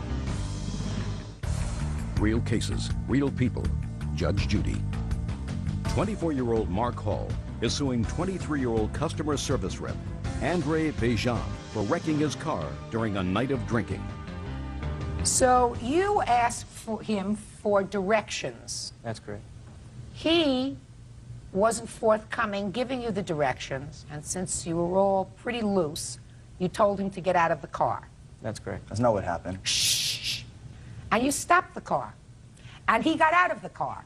Right. It's not true. I didn't ask you a thing. Was I looking at you? No, you weren't. You told him to get out of your car. He got out of your car. Then, according to you, you got out of your car. That's right. And there was a fight. And you claim that during the course of that fight, he intentionally damaged your car. That's correct. The car was damaged Did you during see the me fight. looking at you? I'm just trying to state the truth, Your Honor. I didn't ask you to state a thing. Okay, I'll refrain until you ask me to speak. Perfect. Let me tell you what happens when people who are drunk drive a car. They get Zippo sympathy from me. Understood. Because if he damaged your car during this fight, you and your car deserved it. This is something that happened after the fact. You mean he got really mad and he came over and he kicked the car? That's correct. Right. Just a second. Tell me, Mr. Hall, why, after you told him to get out of your car, and he accommodated you, why did you get out of the car? We were still continuing our argument. Why were you continuing your argument? You didn't have to argue with him anymore. You said, get out of my car. We were still continuing the argument. No, you wouldn't have continued it if he got out of the car, he closed the door, and you drove away. That's not what happened, though. But why? Still needed to argue, I guess. About what? His lack of respect for everything. You told him to get out of your car because you were annoyed with him. He got out of your car. That's correct. We were still arguing, though. Well, how could you have been still arguing, sir, if you're sitting in the car and he's outside the car? You were just... He didn't want to get out of the car at first until I got out of the car. I thought I got out first, you just said. No, you said he got out of the car first. I got out of the car first. And then he got out of the car? Then he got out. Then why didn't you get back in the car? We were still arguing. So your car got damaged. You were fighting. This is something that happened after the fact. When Well, the fight tell me was how it over. happened after the fact, sir. So you're out of the car, he's out of the car. Your sister came out of the car, according to you, to try to Right. pull you away from him. Right. In the course of that, you pushed your sister fell. Who's the Threw his sister? sister. She This flew is- about 5 Cried? feet. Yes, my sister tried to Well, break you up the away, fight. you pushed your sister fell. You're the sister? That's correct. Did you fall? Yes, I did. Good. According to you, you got mad at the sister falling, you punched him. No, he threw his sister, and I have a younger sister. Don't give me... That's what He happened. pushed her, he shoved her, whatever. You He got threw her. annoyed, you punched him. That's what you said here. Yes, that's true, because I have a younger sister. and Fine, he I hit don't his care sister. why. I don't care if you have 10 younger sisters. Judge Judy continues in a moment. All right, so now he punched you. Then what? Then you started to fight. We started the fight, yes. After that. So you fought. And When the fight was over, I got back into my car. how did the fight get to be over? The fight was just The over. bell rang? Basically. What happened? We were done brawling after for 5 minutes or so. Yeah. Got back into my car. He thought that he wasn't done with his business, and he started to damage my Nonsense. car. How did As I was in my car, Well, tell me how he did that. kicking it and punching it. Let me see. It's nonsense. He was up against his car, and it hit him in the head when he threw his sister. And we were up against his car the whole time. He's also known for his deceitful lives. Nonsense. So you're in this truck? You're talking about these little dents on your car? $2,400 That's the ones I worth. Which kicked and happened during the punched. fight. Yeah. Sit down. Well, you got some nice little dents on your car.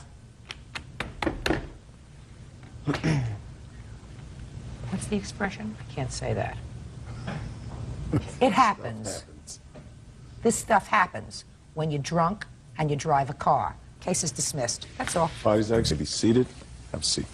Ms. Lopez, it is your claim that the defendant, who is the mother of a former roommate of yours, Yes. stole your dog and her puppies, and you want to be compensated to the tune of $1,900. Yes. The defendant says that you neglected this dog, that she spent over $1,000 in vet bills putting the dog in a reasonable condition, and that she ultimately sold the puppies. We'll find out what she did with the dog.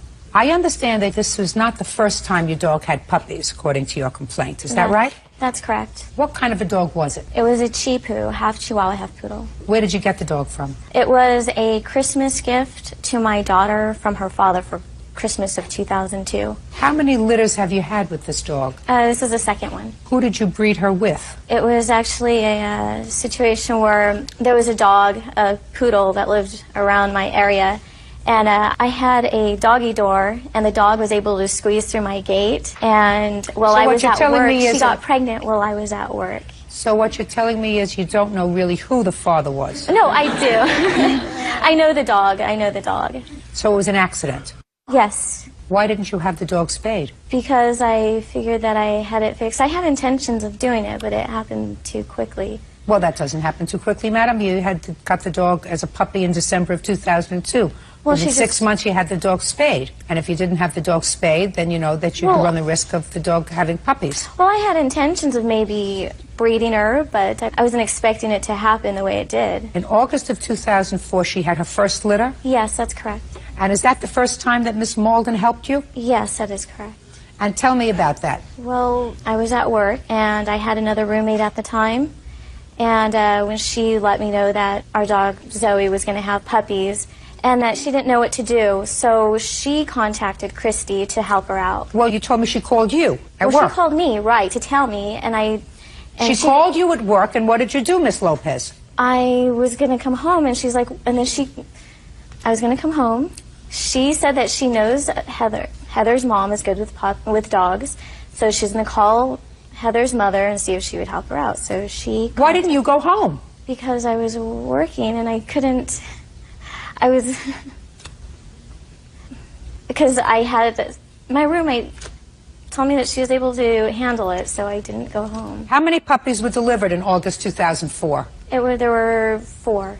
All born alive? Yes, all of them. All of them survive? Yes. Did you sell all 4? I sold 2. What happened to the other 2? The other 2 is a sad story. Well, let me hear. I'm interested in sad stories. 4 were born alive. You sold 2. What happened to the other 2? Okay, well, my... Let's get the story, please. Are the other 2 alive or dead? No, they died. When did they die? They died about 2 months after they were, or a month and a half after they were born. Were they in your custody when they died? They were. Had they been taken to a vet up until that time? The answer is yes or no. No. Okay. So now you have puppies that are 6 weeks old that you didn't know how to deliver. 2 of them died after they reached a month and a half old. So that was clearly your fault. No. It wasn't. What did they die from? Well, okay, again, I had to go to work, and it was hot. It was in the summer. So my air conditioner broke, and my dog, it was... How do I explain this? Okay. It was really hot. My dog was... Okay. I ended up putting... Okay, I had a dog house outside on my patio, and I put my dog and the puppies outside at night because my air conditioner broke at night, and it was extremely hot. It was so extremely hot. Well, it was cooler night, so I put them outside, and again, my roommate and I agreed, that I would, that they would go outside. I'd go to work in the morning. She would go and take them and bring them back in the house. Well, I went to work, and she ended up sleeping in, and I guess two of the puppies crawled out of their doghouse, and they died.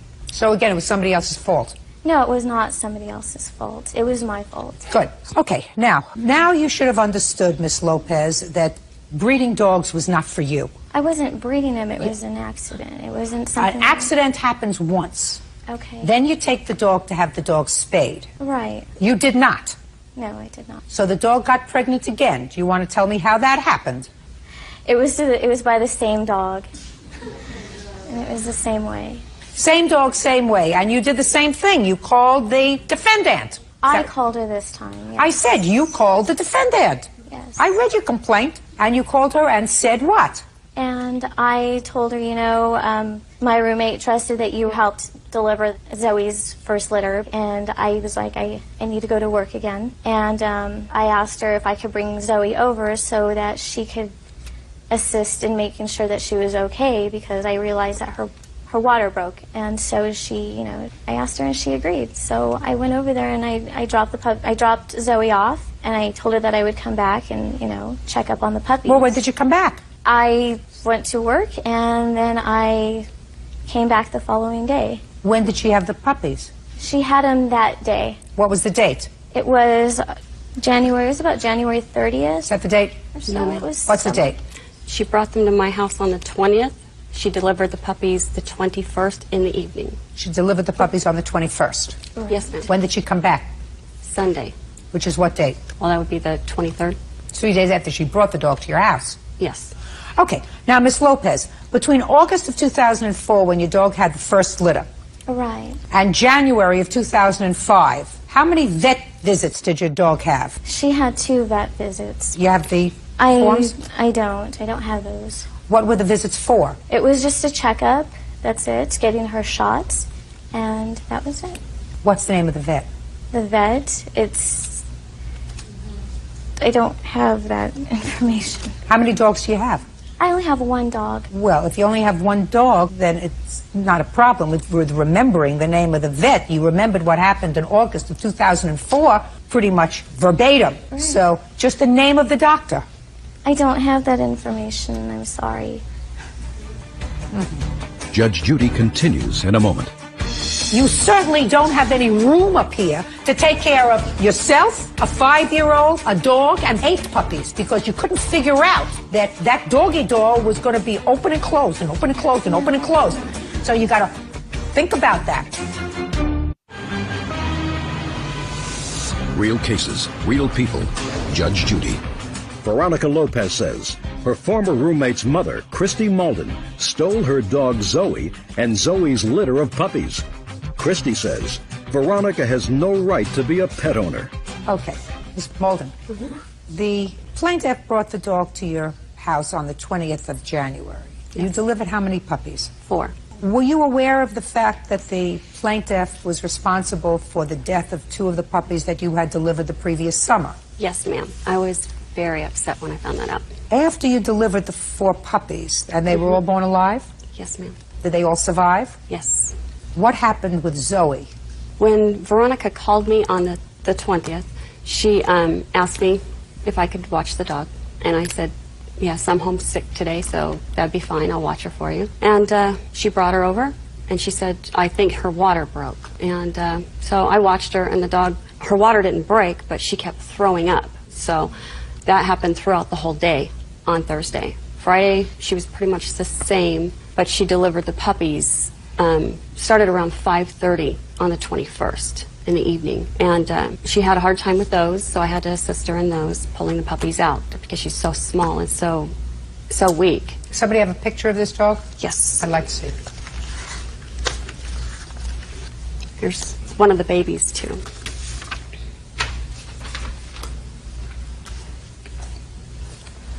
That was when the puppies were 3 weeks old. Okay. When did Zoe have to go to the vet? Well, Sunday, Zoe started having diarrhea in the evening. By Monday, she was throwing up. I had put her in my bathroom with the babies and came back at lunch to check on them, and she was laying in both feces and nursing the puppies at the same time.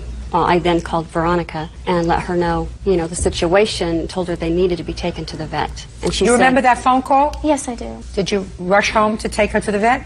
I told her that I was going to come by and pick up the dog. Did I you? did not. No, I did not, because she didn't explain to me or go into detail on what exactly was happening. I mean, is there something thick? She's had your dog the 20th, 21st, 22nd, and 23rd. She had the dog when the dog delivered the puppies, when the dog was vomiting, which she told you about. She had the dog when the dog had the puppies. Now she's calling you and saying, there's a problem. The dog has to go to the vet. Right. See, I went to her house. It was 2 days after Zoe, or a day after Zoe had the puppies. I went over to her house to go visit my dog and the puppies. I'm talking to you about the day she called you and said the dog is sick. Right. But there's more that goes to that. And how old's your daughter? She is 5 years old. Have you ever gotten a call from school and what's your daughter's name? Alexis. Alexis. Alexis is sick. You have to come and get her. Yes. And do you go after work? And yes, I do. You go after work. You say, you just hold her there. I'll be there when I can get there. Yes, I do. I get off. No, I apologize. No, I don't tell her to hold on there. I get out of work and I go get my daughter. I apologize. I was missing. Well, that's what I'm asking you. Yes. That's what this lady said. She said this dog is very ill and has to go to the vet. I understand that. What do you understand, Miss Lopez? What you have to understand at your age is you got enough on your plate without a dog. Yeah. You got enough on your plate taking care of yourself. Now you got enough on your plate taking care of yourself and a 5-year-old. You certainly don't have any room up here to take care of yourself, a 5-year-old, a dog, and 8 puppies, because you had 4, 2 you lost, and 2 more you had, because you couldn't figure out that that doggy door was going to be open and closed and open and closed and open and closed. So you got to think about that. You didn't use your brains to think about spaying the dog when you were supposed to. The dog got pregnant, had puppies. Because of your neglect, 2 died. So it would seem to me somebody in their right mind would say, listen, I better have this dog spayed now, or move to a house that didn't have a doggy door. Not you. You kept the dog, you kept the doggy door, and what do you know? Neighbor's dog comes in again, and once again your dog is pregnant. And you are running to work. So you call somebody else to clean up after you. Well, I was working, and she called me and she told me she had already taken her to the vet. No. This was after the conversation. No. You said, I'll be there. Right. Did you leave work? No, I did not leave work. What time do you get off from work? Sometime in the afternoon, late afternoon. Your Honor. So you had no intention of going over there? No, I did. Did you go and say, I have to leave work? Veronica Lopez claims her former roommate's mother, Christy Malden, stole her dog Zoe and gave away Zoe's litter of puppies. What was the vet bill for Zoe? It was $1,900. Can I see what they had to do with the dog, $1,009.88.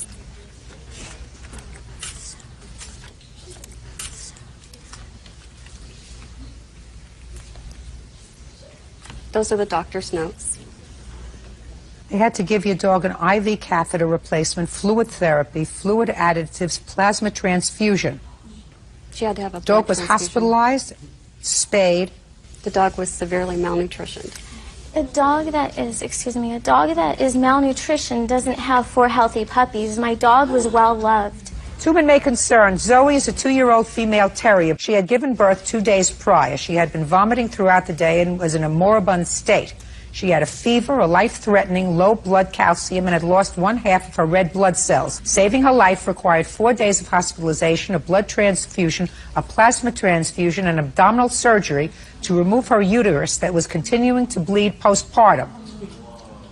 And I'm not denying any of that information. I know that my dog needed help. But the thing is, okay, the first day I went to Miss Malden's house to go look at my dog and the puppies, I saw that they were in good care. I did. I saw that they were in great care. And I mentioned to Heather, for your mom doing, this good deed and whatever, I want to offer her one of the puppies. The first thing that she mentioned was that my mom doesn't want one of the puppies, she wants Zoe. Well, because Zoe was the neglected one. Miss Lopez, listen to me very carefully, madam. Yes. Did you pay her the $1,000 that she spent at the vet? No, because I didn't have $1,000. And that was... Well, you didn't have $1,000. Where did she get $1,000 from? She didn't, and that's not... I told her, okay, after she mentioned that, the next day, the following day, after I had the conversation with Miss Malden at work, she told me she was going to take her to the vet, and I told her that I was going to go ahead and take care of it. I was going to take Zoe to the vet myself. A vet whose name you can't remember. Did you give her back the $1,000? She paid the bill. The answer is... No. No. Good. Where are the puppies? I sold them after they turned 6 weeks old. Okay. How much did you get for the puppies? I got $300 for 2 of them, $200 for 2 of them, and then I sold Zoe for $300. Who did you sell Zoe to? I don't know who they were. I did screen the homes, though. I don't know if I believe that, Miss Morgan. I don't, really, I don't. I read the complaint, I read your answer, and I am quite frankly sympathetic with your position. But legally, you had no right to sell her dog. You understand that? Yes. She has no right to have a dog. This is correct. She doesn't know how to take care of them. Right. She's neglectful. She has a very full plate. And she has no right to act irresponsibly. Right. She caused the death of 2 puppies. She almost caused the death of Zoe because of her neglect, and she was perfectly happy to have somebody else pick up the slack for her. She is not a person who's responsible enough to have a pet. Right. But that doesn't give you the legal right to dispose of her dog. So the only thing that I have to come up with is, what are Miss Lopez's damages? Because for every lawsuit, there has to be damage. Yes, ma'am. I've already decided that legally you had absolutely no right to dispose of her dog. Well, Your Honor. Don't say anything to me. Can I just... Miss Lopez, listen to me very carefully. I've just told you that the defendant had absolutely no right to, legally, But to she was sell your already dog. trying to convince me to give up my dog. Absolutely. Because you have no right to have a dog. No. Listen, I just told you, there isn't enough up here to take care of yourself. You have yourself and you have a 5-year-old daughter. You have no right adding to your plate a helpless animal that requires somebody else to do a little thinking for it, like spaying it so it doesn't become pregnant twice in 1 year, not taking puppies in out of the sun when it's 90 degrees outside, needs somebody else to think about taking care of them. You don't have that kind of time. I give you credit for working 2 jobs. I give you credit for being a single mom and taking care of a 5-year-old and working to take care of yourself. You have no right to have a dog. You don't have time. You don't have time to make that commitment. And the only thing is, I have to figure out what your damages were. She took over your dog. She had, on a dollar profit, she had $300 that she made, in addition to what she spent on your dogs at the vet. But she also took care of your dog and your puppies for 8 weeks, where you did zippo. No, I'm speaking zippo. Nothing. And as far as I'm concerned, her time in taking care of your pets have to be worth something. If your puppies were with you and you had to tube feed them for 2 weeks, you would have had to take off from work to do that. Otherwise, you would have neglected them and turned them over to your roommate, who let 2 of them fry out in the sun, which would have been an unsatisfactory resolution. Judgment for the plaintiff in the amount of $1. That's all. Parties are excused. Judge, you may be seated. Gentlemen, have seats. Miss Castellano, you're driving along in your car and you hear something. Yes, I do. Tell me, describe what you heard. It was just a loud thump. A thump? Thump. A thump. That's what you said in here. Yes. A thump. What did you do? I immediately pulled over and I noticed that there was egg on my vehicle. So an egg hit your car? It looked like maybe more than one, but I don't know. Yeah. Well, it could have only been one egg, because all you heard was one thump, right? I believe so. You heard one thump, you got out, you looked, and there was egg droppings on your car. Yes. And it is your claim that the defendant's son threw the egg. It caused damage to your car, which you estimated over $2,000. Yes. Is that right? Yes. Okay, so what makes you first think it was the defendant's son? There was a group of children standing on the side of the road. How many children? Probably 3 or 4. And I went up to them and I said, "You just threw something at my car," and they said, I'm sorry, and they seemed like they were a little bit afraid. And then the father came out, Mr. Marino came out, and I told him that I believe your children had thrown something at my vehicle. And then he talked to his son, and then he came back to me and said he would take full responsibility for it. He told me to get an estimate, get the car washed, and he would take care of it. Miss Castellano, let us assume for the moment that the defendant's son was involved in throwing an egg at your car. You're the son? Yes. Who threw the egg at the car? Juan. Juan. Who's Juan? Is that a friend of yours? Yes. Step up. Did you throw the egg at the car? Yes. Did he throw anything at the car? No. Why'd you throw an egg at her car? It was an accident, cause. You don't throw an egg by accident. No, cause we played with an egg, and I threw it at him, and he went down, and I threw the egg, and it hit the vehicle. He hit the car.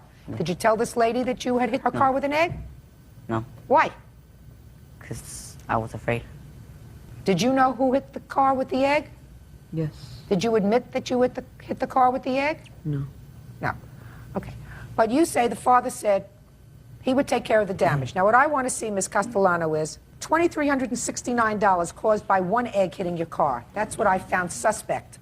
It dented the vehicle, and that's why I thought maybe it was more than like a stone or something. No, it was It's an a brand egg. new You saw vehicle. the egg on the car. Yeah, You said you saw the egg on the car. You heard one Yes. thump. So it was one thump, which was an egg. Not two, not stones, not rocks.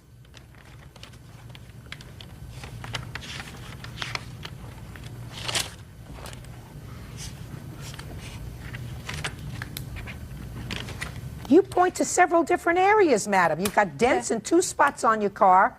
There is one major dent. Those are pictures that I did take of several different ways because it's a black Expedition. No, you're and making circles in various places. One looks like on the bumper and one looks like on the side of the car. There is on the side of the car scratches from what I brought it right over to get an estimate on this vehicle. And they noticed that there were, from the egg or the stone, whatever it was that was thrown at my car, I know it was an egg, but it could have been something else with that because it scratched the side of my vehicle. It's a brand new vehicle. And I agree with you. I thought that it was a lot of money. But It is a lot of money. It is a lot of money. And you're suing the wrong person for all this money. My son's friends that were in the car know Mr.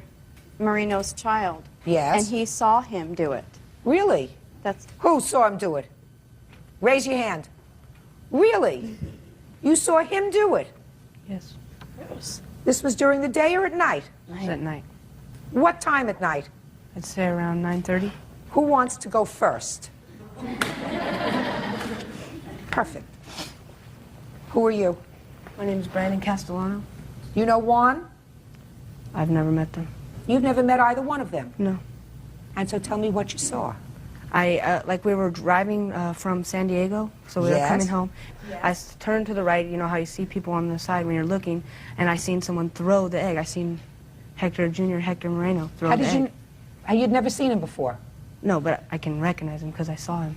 Really? Yes. What was so clear about Mr. Marino that you know it was Mr. Marino as opposed to Juan? Because I got a good look at him. He was wearing a white shirt. So my question is, are you identifying him by virtue of the clothes he was wearing or his face? Both. I've seen his face and his clothes. When?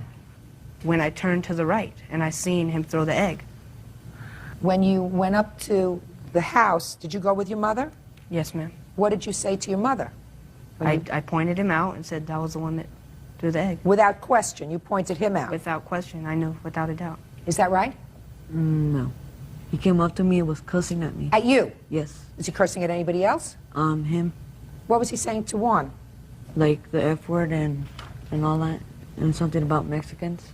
According to you, Ms. Castellano, you said in your complaint, my son and his friends got out of the car and told the other boys, not boys, that they saw them throw something at my car. Little Hector Marino, Jr., that's you, said, I'm sorry. Did you say that? I didn't say that. Real cases, real people. Judge Judy. Julie Castellano says 13-year-old Hector Moreno Jr. threw an egg at her car. She wants Hector Sr. to pay for the damage. What did you say? Nothing, because my dad came out and he said to go inside. So what did your son tell you, Mr. Marino? When I heard something, that somebody was yelling outside of my house, I went out. They said, what happened? I asked them. They say... Who's they? Them. Juan, his brother, and another 2 boys that they were. And I say, what happened? And he says, I don't know. And Who's then they? One boy is talking to you. Your son spoke to you. What did he say to you, Mr. Marino? I asked them. You asked him. I want to know what you asked your son. I asked my son, what happened? And what did your son tell you? He's, I don't know. He told me, I don't know. And I said, well, you don't know. What happened with the car? Because I saw she was something in the car. He says, I don't know. I said, get into the house. And then Ms. Castellano, she says, your son threw an egg to my car. And I asked them, who did it, and everybody was, I don't know. okay. And she says, there is the egg in my car, and you can feel the scratch in the chrome molding. And I say, it's okay. Take it to the car wash, and I pay for the car wash.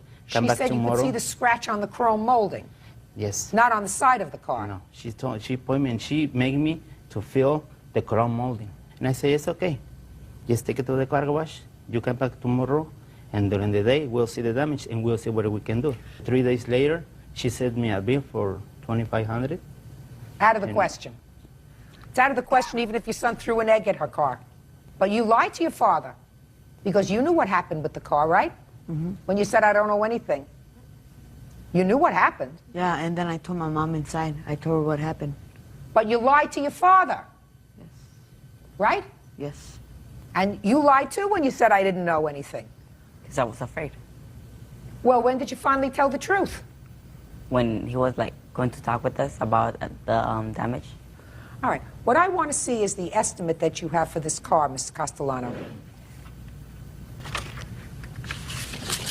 I have the first estimate that I got. Let me just take a look at it. I just want to see what these estimates generally look like. Point of impact, right front. 18 days to repair. That's why I don't know if it was just an egg. I mean, I know I heard a thump, but it could have been a number of eggs. It could have been something because my car had nothing, no dent, no scratches in it before. Miss Castellano. Yes, Your Honor. I'm looking at the damages that you are attributing to this one thud on your car, where, according to the defendant's father, and you agreed with that you actually walked over with him and made him touch where the goo was of the egg. Right? You heard one thump, one. So unless there was some sort of rock or abrasive material plucked in this egg, which is highly doubtful, it was an egg that hit your car, not for $2,500 worth of damage on the bumper. It just doesn't happen. But in any event, I am not satisfied that this young man did it. I have another young man who acknowledges that he did. I think you ought to sue his family. And if the case comes before me, then we'll get down to more of the basics as to what kind of damage an egg causes to a car that requires 18 days to repair. Your case is dismissed. That's all. Parties are excused. You may step out. So I have the witness here that actually saw little Mr. Hector Marino throw it. He didn't do that. It was his friend. And now the next case. All parties on Ugardi versus Espedia. Step forward, please. 37-year-old shutter builder Yvonne Ugardi is suing her ex-boyfriend, 37-year-old carpenter Victor Espedia, for unpaid bail money and the cost of a new car engine. Ms. Ugardi, you and the defendant were involved in a relationship. Yes. And your lawsuit seeks two things. First, the return of a loan that you made to him for bail money. Yes. And the second is for $1,300 that you paid for a new engine for his car or truck. Yes. How much was the bail? Well, it was $1,010, but what he owes me is $810. Your defense is you say that you were arrested on a domestic violence charge having nothing to do with the plaintiff. You were thoroughly prepared to stay in jail until your arraignment. You didn't ask her to bail you out, and therefore you don't feel as if you owe her the bail money. That's correct. Right? And as far as the car engine was concerned, it is your claim that you exchanged gifts. You bought her a ring, and she bought you an engine. So you're even. Right. Okay. Okay, Were you living together at the time he was arrested? Yes. He doesn't know this, but he's going to know now. He had a warrant, like he said, on domestic violence with his ex-mother of his other 5 kids. He was getting bad, using drugs with... She's okay. lying. Shh, just listen to me. Shh, don't know. He was arrested. Okay, he was arrested. Does he call you from jail? Okay, yes, he called me at work. And what did he say when he called you? To go pick up $200 from his mother. Right. Okay, I came up with $300. No. Okay. He told you to go pick up $200 from his mother. And he wanted me to bail him out. So I told her to wait. Don't interrupt again. Look at me. Did you hear me? I understand. Perfect. Okay, so you went to his mother's house and you picked up $200. Yes. And then I got $300 of my own. Yes. And I went and picked up my friend, Cynthia. He was also co-signed to bail him out. How much money did you put in? $300. So how does he owe you $810? Well, because that's how much I have to pay back to the bail bondman. I have everything here. Let me see.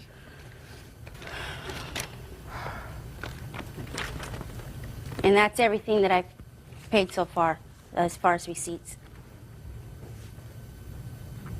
Okay, so you paid the money? Yes. Did you have any conversations when he came home? Yes, we did. Like what? That we were going to go to my friend Cindy's house and say thank you because she didn't have to do that. Did you go over to Cindy's house with him? Yes, we did. And what did he say to Cindy? He told her thank you because she was the one with the credit. And what happened with that case? I got work project. Did that case go to trial? No. So you pled guilty, Right. but you appeared in court when you were supposed to. I appeared in court 3 days after she bailed me out. That's Fine. when I was supposed to go to court. I understand I asked her to wait until that court date to see if they were going to let me out or not. That's But not she went true. ahead and bailed me out anyways. Did your mother give her $200? Yes, she did. Had you spoken to your mother from jail? No. Well, how did your mother know to give her the money? I guess she called her. You guess. Did you give your mother back the money? Yeah. You did? Yeah. Good. Perfect. And that wasn't even a loan. You see how we get to the truth? All right. Now let's get to the car engine. Tell me about the car engine, Ms. Ugarte. Okay, Victor and I had a deal that, which is all to benefit the family, had a baby coming, whatever, that if we went and got his engine for his truck, that he would, in return, when I bought the transmission for my car, he would put the transmission in my car, buy me a small ring, no engagement ring, a rinky-dink ring, and a computer at his own time. He agreed to that. Okay. No, I Okay. didn't. Shh. So... Say I'm sorry. I'm sorry. Go ahead. So we went down and we purchased the engine. Okay. Okay. A couple days later, he was to sign up for work project on this domestic violence.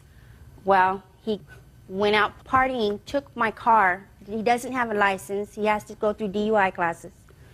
Ended up with my car for the whole weekend. I was pregnant at the time, stressing. He went and did his little habit with his friends. So I was like, okay, I got to get that engine back. I went down there because I didn't have the receipt. I couldn't get it. He got it. So he got the engine. Did he Yep. buy you the ring? No. Yes, I did. No. Did you buy a transmission for your car? No, not yet. I didn't. Well, let me explain what your problem is. You were going to buy a transmission for your car, and he was going to put it in your car, and that would be payment for the engine, right? Yes. You haven't bought the transmission for your car yet. I didn't see a need to when he took off with the engine and he wasn't going to put it in, so I was going to have to throw it in a shop. I didn't tell you I wasn't. Okay? I'm waiting for you to buy it. No, you weren't. Yes, I was. Let me hear it again. What? I'm sorry. Perfect. Don't speak to her.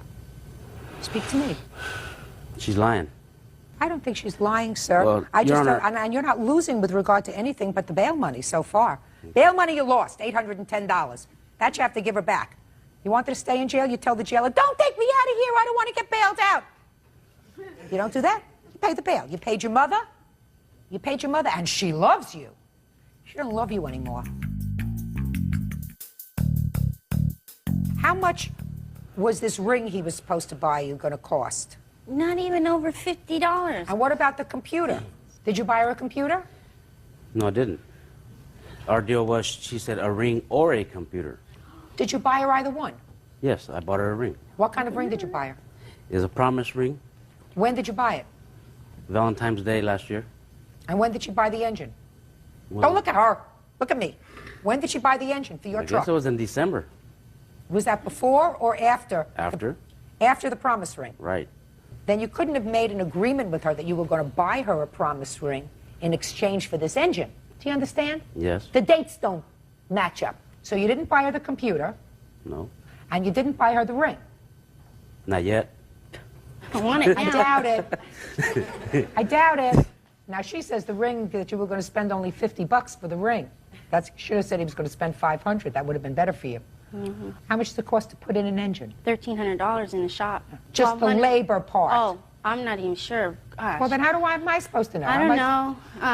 I don't know either. 500. I don't know what the labor is. Meanwhile, you haven't bought it, so he can't renege on that part of the contract. So, you know how to do that? Yes. So, that's part of it. But you would have at least spent $200 for a ring, right? You wouldn't buy a ring for 50 bucks, That right? one was free from his mom. Right? Right. Mr. Schiller, parties have been sworn in. You may be seated, gentlemen. Have a seat. Mr. Sherman, you and Mr. Schiller used to be friends, according to the complaint that I read. It is your claim that after an evening of drinking, Mr. Schiller purposely damaged your car. Yes. Mr. Schiller says that he did not damage your car, and in any event, you don't take responsibility for things that you do because a month or so previous to this incident, you got drunk and got sick on his carpeting and didn't take responsibility for that. So that's what happens when you get drunk. That's your defense. That's basically correct, yes. All right. Let's get to my favorite part of this. Let's get to the drinking part. What date did this incident allegedly happen, Mr. Sherman? March 25th, 2005. What time? About 1 o'clock in the morning. What day of the week was the 25th of March? I believe it was a Saturday. So, nobody had school or work. Do you No. work or go to school? I go to college, and I also Where? work Longview Community College. Where did you start your drinking, Mr. Sherman, on Saturday night? Went to a party, I believe it was a high school party in a rural area. I didn't know the person's house. I was taken there with my witness, Sean. How many people were there? I'd say about 50, 55.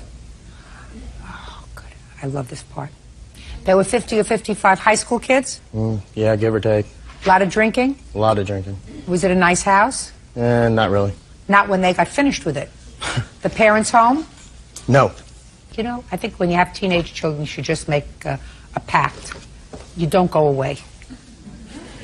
That's right. You just don't go away. Take them with you or lock them up. Right. They should have sort of a kennel for them. So that the parents can go away.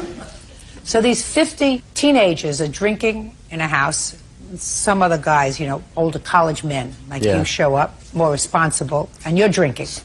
Now, is everybody bringing their own booze, or was it... What did you bring? I didn't bring anything. I wasn't drinking, Your Honor. Not at all? No. Who was driving? I was. What were you drinking? Is not an answer. I was but drinking. Standing up is good. I was drinking Miller Lite. How many did you bring? 12-pack. 12, just for you? Yeah. And the two of you went together? Yes, ma'am. How did you know the people whose party it was? I just got calls from friends and... Sort of out of the loop. Teenage kids have passed me by a long time ago.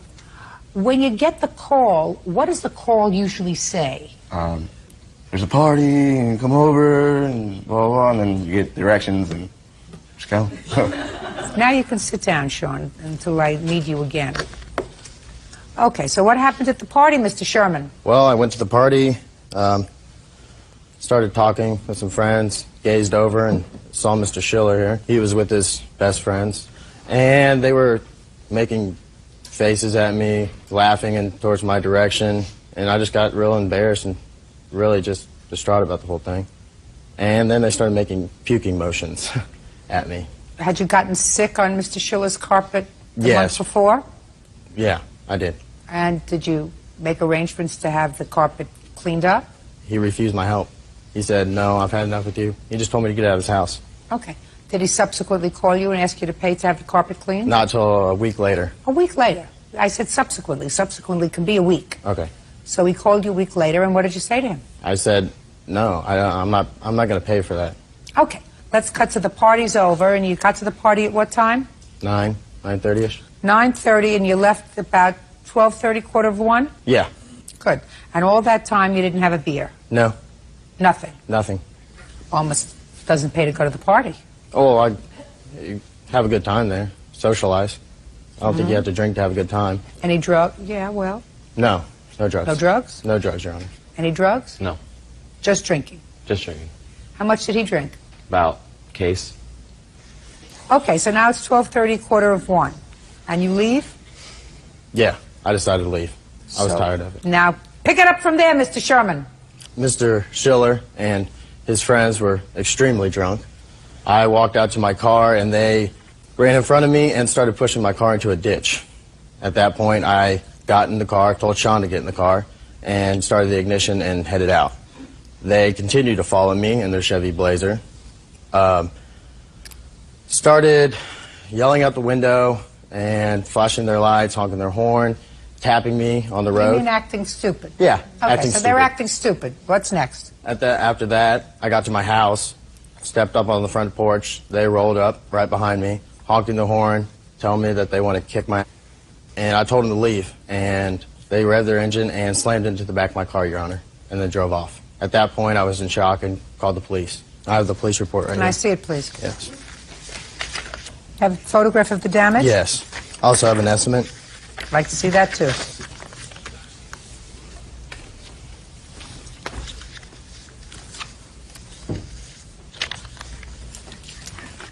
Now I'll hear you, sir. About a month before this incident occurred, I know months before you Yeah. got sick and he ruined your carpet. ruined and the carpet, damage. You wanted him to pay Well, for not it. only that, though, he tried to fight me in my own house. He got drunk. He got drunk. He has a drinking He problem. cost me, yeah. Well, He has he a blacked drinking out, and I problem. let him pass out on the ground. Listen to me, Mr. Schiller. He has a drinking problem. He's an alcoholic. I don't have a drinking problem. He has a drinking problem. He has Mr. a... Sherman, I want you to trust me on this one. I have a nose. You shouldn't drink.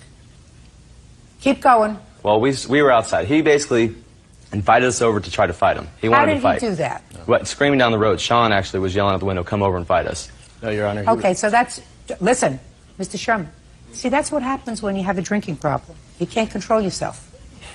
Mr. Sherman, do you understand? Yes. Understand how quiet he was when you were testifying? Didn't interfere. When you have a drinking problem, even if you haven't been drinking, you lose control of the ability to have control of yourself. Like right now.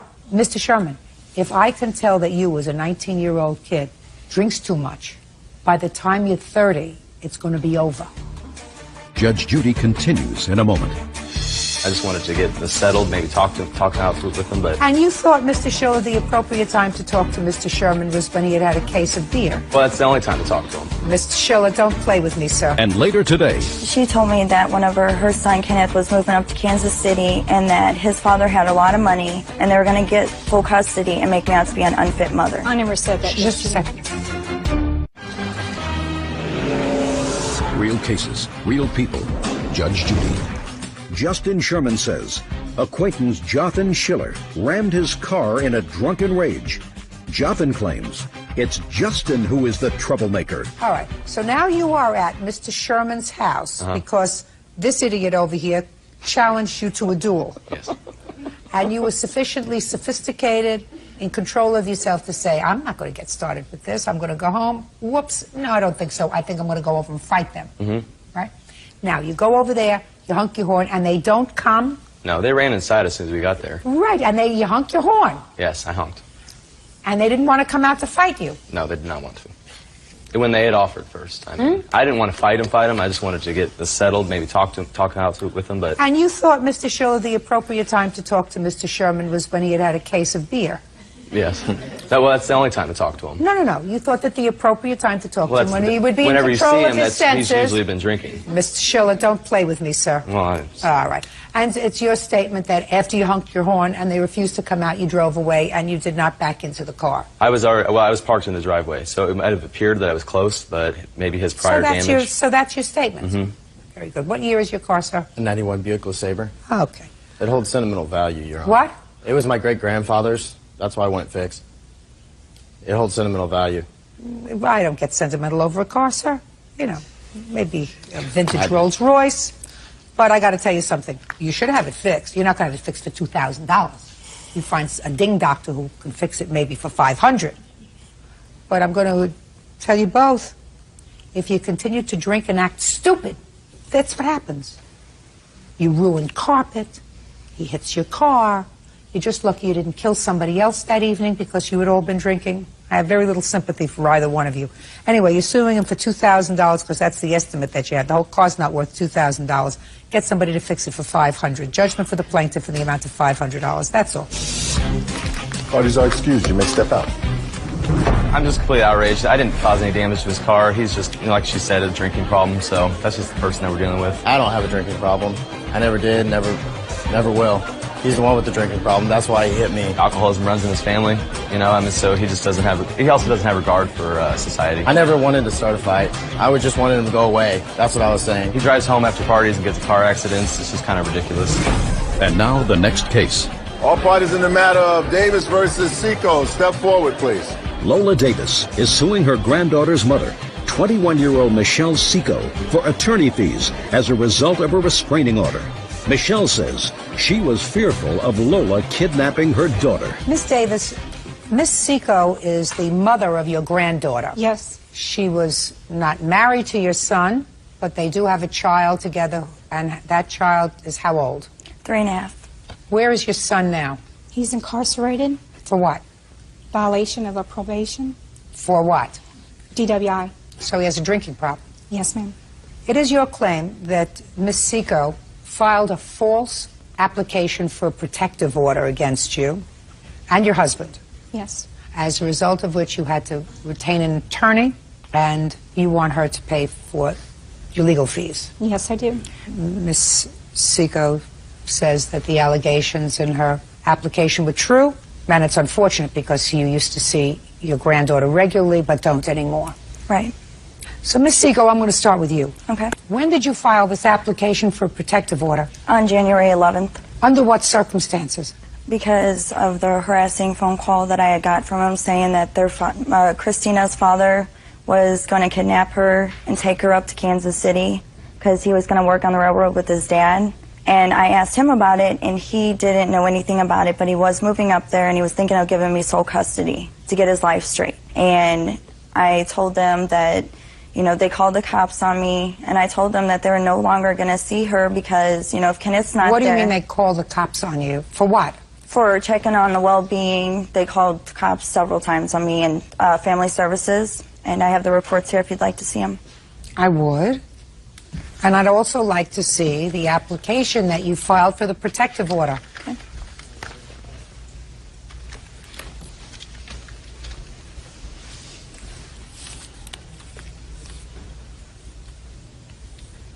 So you filed a petition in which you allege as follows. Mm-hmm.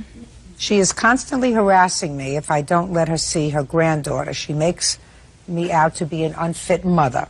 She's several times called Division of Family and Children's Services and called the cops on me. Yes. When I would go to pick up my child, we would get into arguments and she would yell at me and threaten to take my child away. She's constantly harassing me about my 3-year-old daughter, which I fear she might kidnap and flee the state. Yes. Well, what did she say about kidnapping your child, or are these fears that you have that were born out of the fact that she said if you don't let me see her, something will happen? She told me that whenever her son Kenneth was moving up to Kansas City and that his father had a lot of money and they were going to get full custody and make me out to be an unfit mother. I never said that. Just a second. So? And I asked Kenneth about it, and he said that was not true. He was going to move and stay up there and get his life on track because he had his previous history, and he was going to give me sole custody. Lola Davis says the mother of her granddaughter, Michelle Seco, took out a false restraining order against her. How many grandchildren do you have, Miss Davis? I have 13 total. Unfortunately, you can't sue the person who granted her a temporary restraining order. You were granted a temporary restraining order, then you had a trial? Yes.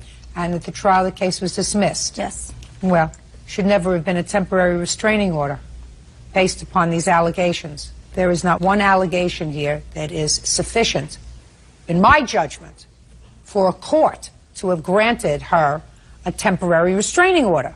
Judge Judy? Yes. When she filed the ex parte orders on us, we had retained the attorneys to appear for us on our behalf, and by the time we did get to court, the whole case was dismissed. And I have a copy of the court transcript. I don't have to read the transcript. I've been in the business a long time. When you file for a protective order, one of the things that you're stating is, based upon a fact, you are in fear for your safety or the safety of your child. fact. She doesn't state any facts here. What she says is, I fear she might hire a hitman to kill me. Well, maybe she's crazy. Maybe that's why she has a fear. Maybe she's nuts. But I fear that she might kidnap my daughter. Well, that's not what she said, according to you, Miss Seiko. According to you, what she said is, my husband is moving, and according to you, she said, and they have a lot of money. The parents have a lot of money, the relatives have a lot of money, and they're going to sue and try to get sole custody of the child. Whether that's true or not, that's legal. Mm-hmm. So there is nothing in your petition that should have inspired a judge to grant a temporary restraining order. So you're suing the wrong person, because she's not a lawyer. She didn't pull the wool over anybody's eyes. She made statements like she was, free thinking, and somebody who wasn't using their noodle granted her a protective order, temporary, and by the time it got down to push comes to shove, they thought better of it and either dismissed it, yes, or she didn't show up and they dismissed it because she wasn't there. Or was there a hearing? Yes, there was. There was a hearing, and the court said there's no basis for a restraining order. Correct. Right. I think that there is probably a larger picture here, and that larger picture is, it's unfortunate that you're not seeing your granddaughter anymore. I'm trying to file for grandparents' rights, Your Honor. That's kind of a hard thing to do, because the law is very strict with regard to that now. Is there any way that you can envision having Mr. and Mrs. Davis see their granddaughter? I mean, I didn't have a problem with it at all in the beginning until they started calling family services and cops coming out for false accusations. Okay, now let me ask you this question. You live at home with your parents? Yes. Do your parents have any objection to this Davises coming over to see your granddaughter for an hour or two in their house? I mean, if it's at my house, I don't think they would really have a problem with it. Well, Ms. Davis, if those are the circumstances now, at least for now, that Ms. Seiko is prepared to allow you to come and spend some time with your granddaughter, I would do that. I am going to do that, Your Honor, because I love her very deeply. They have 13 grandchildren. Right. You have one child. Your daughter only has 4 grandparents. Yep. Your son has a problem. Yes, he does. So, better be nice to her. Yes. Why don't you see while you're here if you can arrange for a time, an hour maybe on a Sunday? That would be reasonable. Yes. And it would certainly show me a level of maturity on your part. Exactly, and I've always told her that she is the grandmother and nothing is ever going to change that, whether me and her son aren't talking or not, and I've always told her, even before I had my child. So, why don't you see if this son... Versus Kane. Thank you. Quite welcome, Judge. Parties have been sworn in, Your Honor. You may be seated. Folks, have seats, please. Briefly, Ms. Betancourt, your case involves one of your dogs. Yes. You had 2 dogs. You decided you wanted to have the dogs photographed. You went to the defendant's establishment to photograph your dogs. According to you, he was negligent, and due to his negligence, your dog ran out of the establishment, was hit by a car, took off, and disappeared. You've never seen the dog since. You want to be reimbursed a substantial amount of money, Yes. because you say that as a result of his actions, you not only lost a dear friend and a companion, but the dog suffered substantially, you are sure, after being hit by the car. Right? Yes. What kind of dog was the dog that disappeared? A Doberman. How old? 3.5 years old. And the other dog that you have? A Doberman also. How old is the other dog? At the time, she was 9 months. And you went to have the photographs taken, and you took with you your trainer. Yes. Is this trainer? Yes. Why did you take the trainer with you? Well, he was only a friend that day, Your Honor. I mean, I took him as a friend. Was he your dog's trainer? Not Zoe's, no. He was the puppy's trainer? Yes, Your Honor. So he's a dog trainer? Yes. How long had he been training your other dog? About 6 months. Had he ever trained Zoe? No, ma'am. Step up, sir. Tell me your name.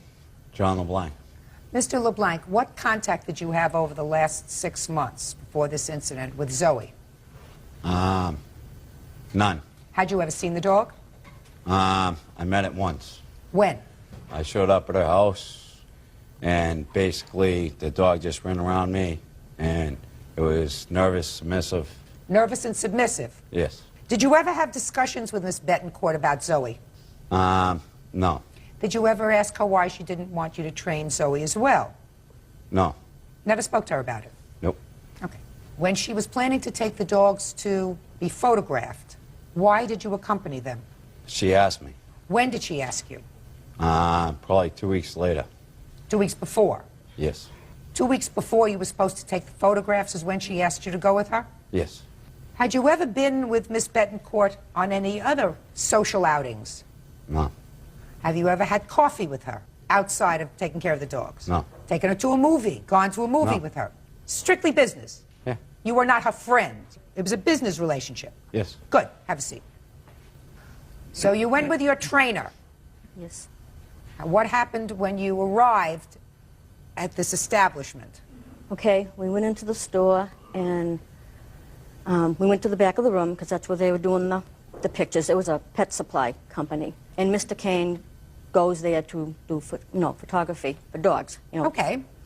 And we went to the back of the store and we noticed that it was an open area, there was no barriers, and I knew my dog was nervous, and he was asked by John twice, to leave her on the leash. The first thing he said to me was, well, the leash wouldn't look good in the picture. So I said, well, I'd rather have her on the leash. So then we were talking some more, and he said for 8 years, without incidents, he's been taking pictures.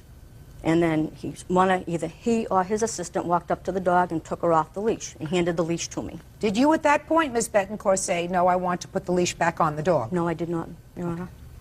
So you're standing there holding the leash? Yes. And you accepted the fact that he was taking pictures with the dog without a leash? Well, I was accepting it only because now I had to trust him because he said he never had an incident. Go ahead. So they started taking the pictures. They got 2 pictures, and then they wanted to have the younger dog moved closer. I have a picture that he did take of the dog.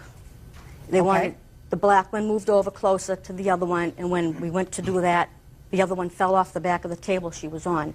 And she was scared, so she ran to the front of the store, and they have the automatic doors there. And as soon as you step in front of it, they open. So she got out onto 114, which is in Peabody, Mass., and she ran up a little bit by a car company, and in the meantime, all the employees ran out after her. I went into the parking lot just at that point because I had hurt my knee previously and I couldn't chase her. So I came back in the store when I saw she had gone further up the road than I thought she would. I came back in to get John, and I said she ran out into 114. So he asked Mr. Kane and his assistant, please hold the other dog on the leash, while he went looking for the dog. And I went back out into the parking lot, but stood there. And then somebody was yelling that she was on her way back. So she was coming back, and the traffic was stopped. It's a high area for traffic. And I saw her head above the traffic, and I had called her once because it was stopped. And then I just kept my mouth shut because I didn't want to call her. And then, the traffic started going again because the lights changed to green, and she got hit by a car right in front of me once. And she was thrown to the pavement, but she ran around with some fencing and ran further up 114, where it was confirmed by 2 other people that she was hit in front of another pet store. And you never saw her again? Never saw her again. Went looking for her, put ads in the paper. I called dog control officers all the time, the police in that area, the shelters. I handed out flyers to the different businesses up there, and no one ever gave me a call back. Can I see the picture, please?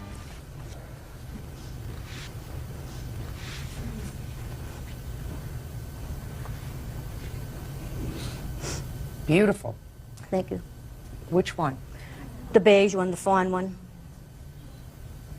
What's with the ears? That one never stood up. I had gotten her when she was 6 months old, and, it wouldn't stand up. I don't forget what kind of dog I had. Were you supposed to stand up and one of them never stood up? Well, these you have to tape all the time. Okay. Mr. Kane, I'll hear you, sir. Mrs. Betancourt's original complaint against me was that she had asked me twice to keep the dog in question on leash, but not only weren't we asked twice to keep the dog on leash, we weren't even asked once to keep the dog on leash, because if we had, we would have complied with that request. We've been in business for what's now 9 years.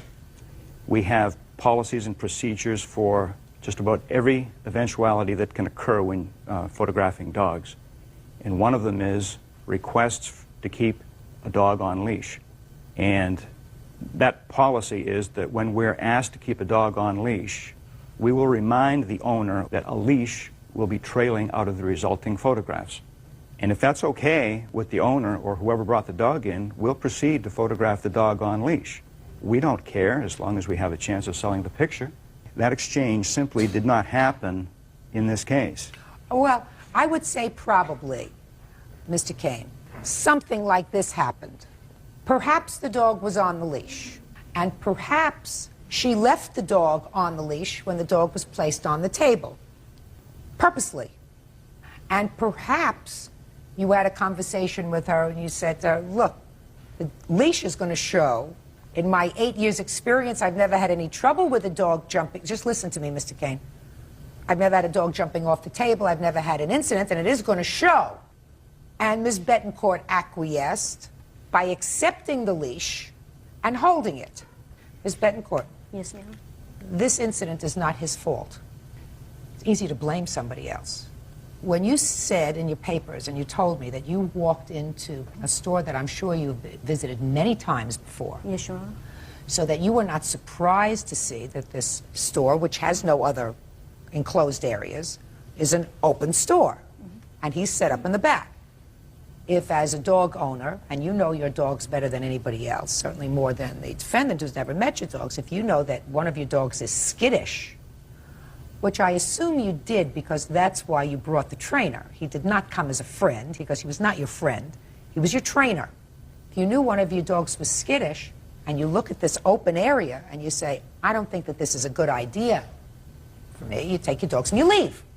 And you can go have your dogs photographed in a studio, in a little studio with a closed door. You chose not to do that.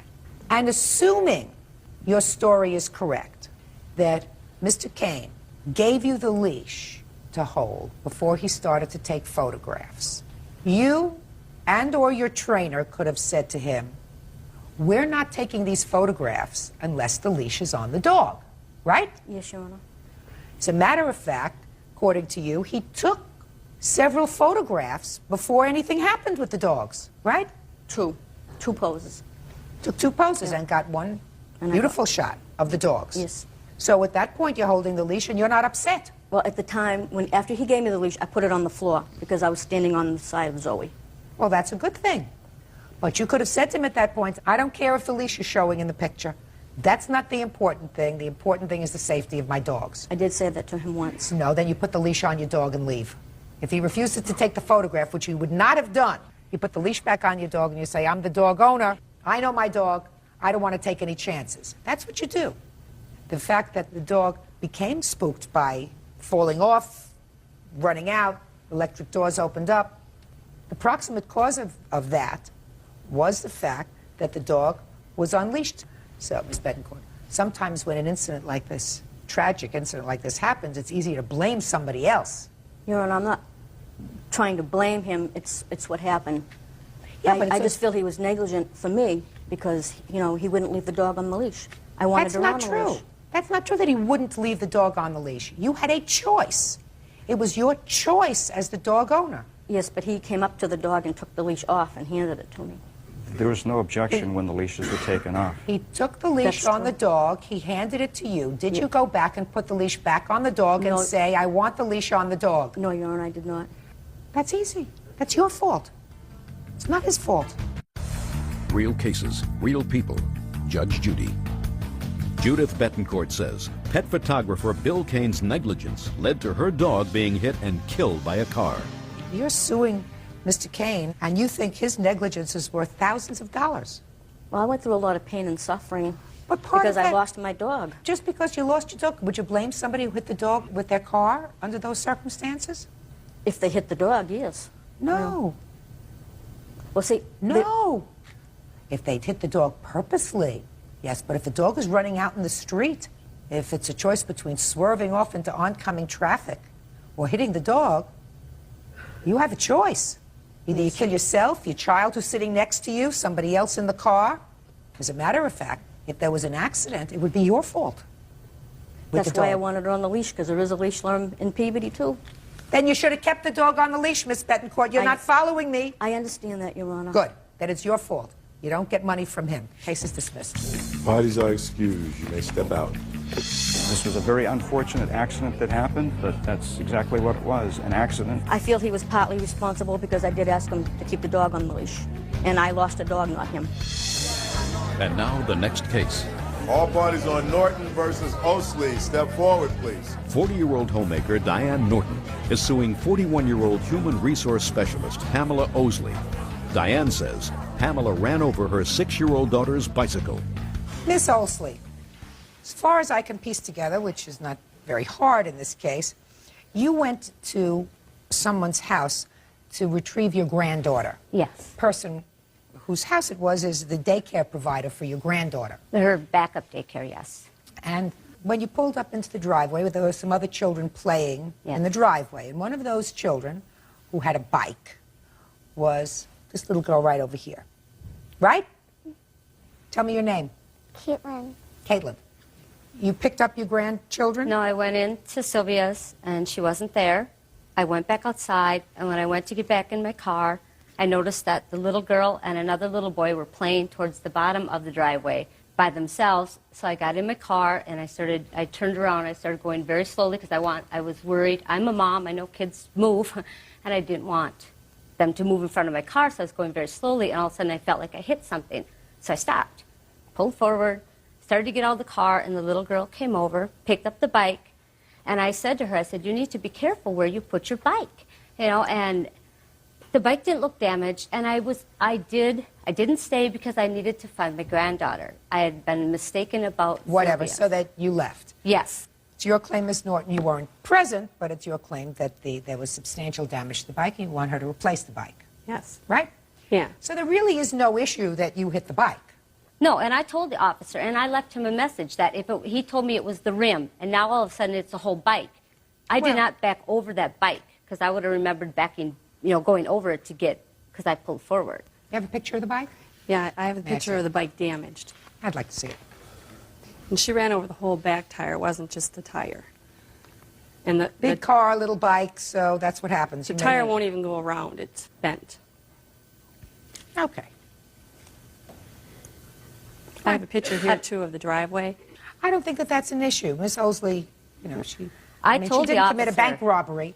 She probably should have stayed to see what happened, gotten out of her car. There's no question about that. From the story that I heard from my kids, she wasn't that nice. She told them to get out of her way because she was in a hurry. No, I don't talk like that to children. She was in a hurry because she could not find her granddaughter. She did not know where she was, so she was panicking, not knowing where she was. I didn't know where my granddaughter Just a second. was. So that may have happened, Miss Norton.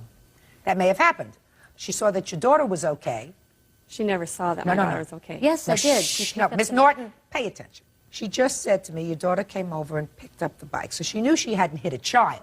Well, that's not the story I heard. You weren't there. Right. You should ask my daughter. She was there.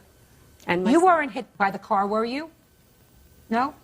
Did you go over and pick up your bike? I went to my brother instead. After your bike was run over, did you go and get your bike? The neighbor lady, she came over and she tried to fix the bike, but she couldn't. Okay. The little girl moved the bike, or I wouldn't have been able to back out. Just a second. You weren't hurt by the car, is that right? No. So she knew she hadn't hurt your daughter. And if she were panicked about her own grandchild, it's very possible she didn't do the totally rational thing, which I'm saying wasn't right, but this is not somebody who was guilty of a bank robbery. Judge Judy continues in a moment. Okay. And she can't ride the bike now. No. Fine, so she needs a new bike, and you have to get it for her, Miss Osley, because you hit the bike. Not a big deal. You have the cost of it?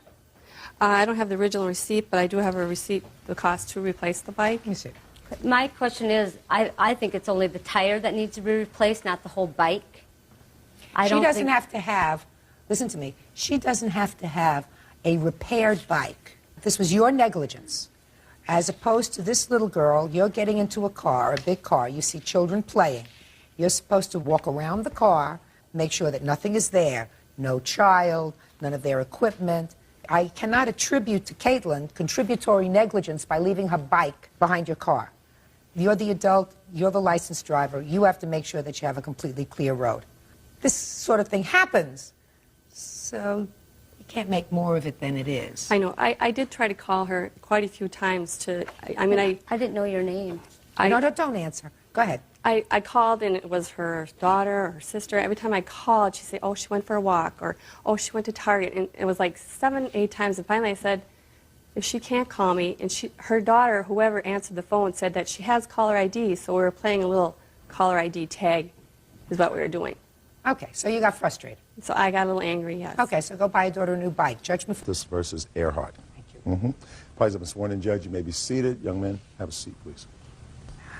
Ms. Loftus, your complaint is that you hired, I assume, this young lady. Yes, ma'am.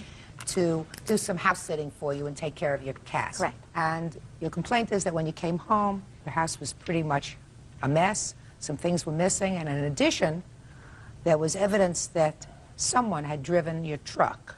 Yes, ma'am. And you believe it was either the defendant or one of her friends. She admits to it, yes. Okay.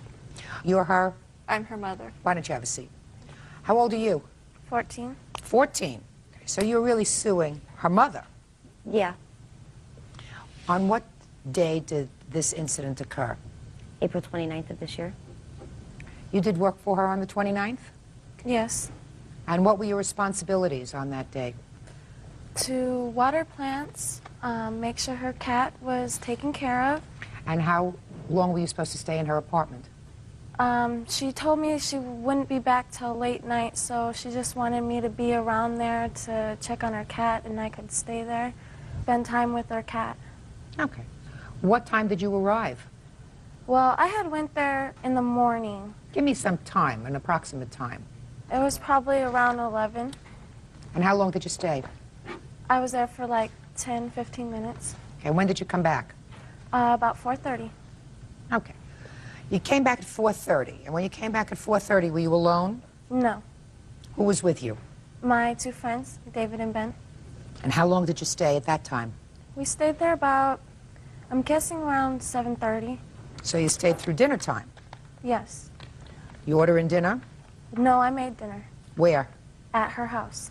Whose food did you use? My mom's. Well, mine, essentially. What do you mean? Explain that to me. I went to my house, and I grabbed some steak and the seasoning and everything like that, but I made it at her house. You went back to your house to get the steak Yes. and stuff. And you left Ben and David in the house? Yes. And by the time you came back, how many other people were there? There was 2 people in the house. Just Ben and David? Just Ben and David. How many people in total were there that evening? Just Ben and David. So just the 3 of you? Yes. Just a minute. So you had dinner? Yes. Did you clean up after dinner? Yes, I did. Then where did you go? Well, we had dinner, and then we were talking for a little while, and then they were saying... Look at me. They were saying to go to their friend's house or have their friend come pick us up. So Look at me. we called their friend, and they came and picked us up. And they didn't go inside of the house. They came outside of the house. Mm-hmm. Now, what do you know about her truck? Her truck? Well, my friends had needed to go home to take a shower or something. And You left this out. You mean your friends David and Ben? Yes. Mm-hmm.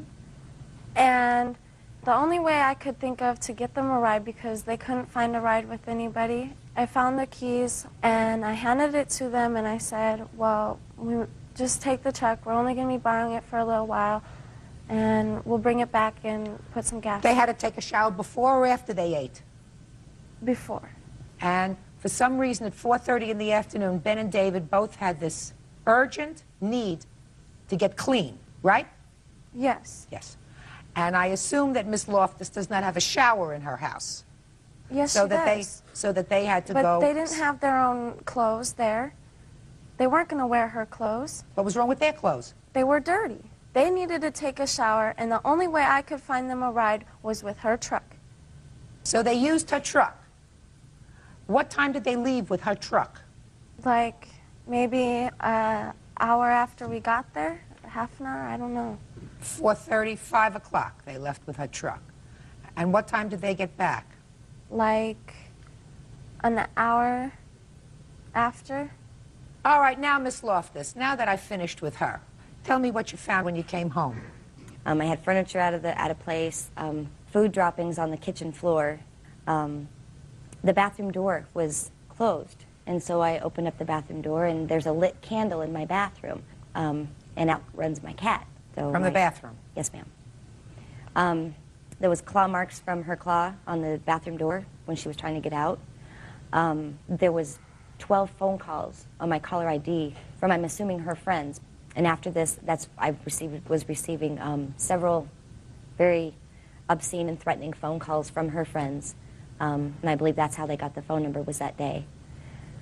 I didn't realize that my truck had been taken that day, because like I said, it was late at night. And we didn't take my truck that day, mainly for the main reason is my truck was very, very low on oil. I encountered another neighbor the next day who asked me, she said, you know, who was driving your truck yesterday? And I said, what do you mean who was driving my truck? Well, there was a bunch of kids that got in your truck. I know you don't have any kids. And so I turned around and went back home, and I called her. I said, you need to get over here right now. I want my keys back. And I hung up the phone. Later, I went to go to her house. And that's when I thought I'd calm down, maybe that her mom would be home, because her mom is very seldom home. So I went over, went to knock on the door, and there was one of her boyfriends standing out there at the door. And I said, where's Robin? And he said, she's not here, don't worry about it. And I said, are you the one that drove my truck yesterday? And he goes, he said, that's none of your business. Okay. I said, well, then I'll just go call the police and we'll settle it that way. And I left. Just when I got home, I hadn't even picked up the phone to call the police yet. My phone rang. It was a boy's voice. And he said, if you call the cops on Robin, you're going to be sorry and your truck will never run again. I went out and I did look at my truck, and there's several dents and scratches in it. There was a half a tank of gas gone, and there was at least 70 miles driven on my truck. I have photos of my truck. That I want to see. Okay. And I also included in here, there's also some photos of the wall. There's some dents in my wall, one in the hallway, one in my bathroom that are up further on the wall, and there's a cigarette burn on the carpet floor. And I do have the police report. I'd like to see it. Okay. I have a map also that shows the distance that she admits to driving. What do you mean she admits to driving? Did she In the ultimately police admit? report, yes, ma'am. Oh, In the police report, she admits it, and so I mapped that out for you if you'd like to see. Let me look at the police report.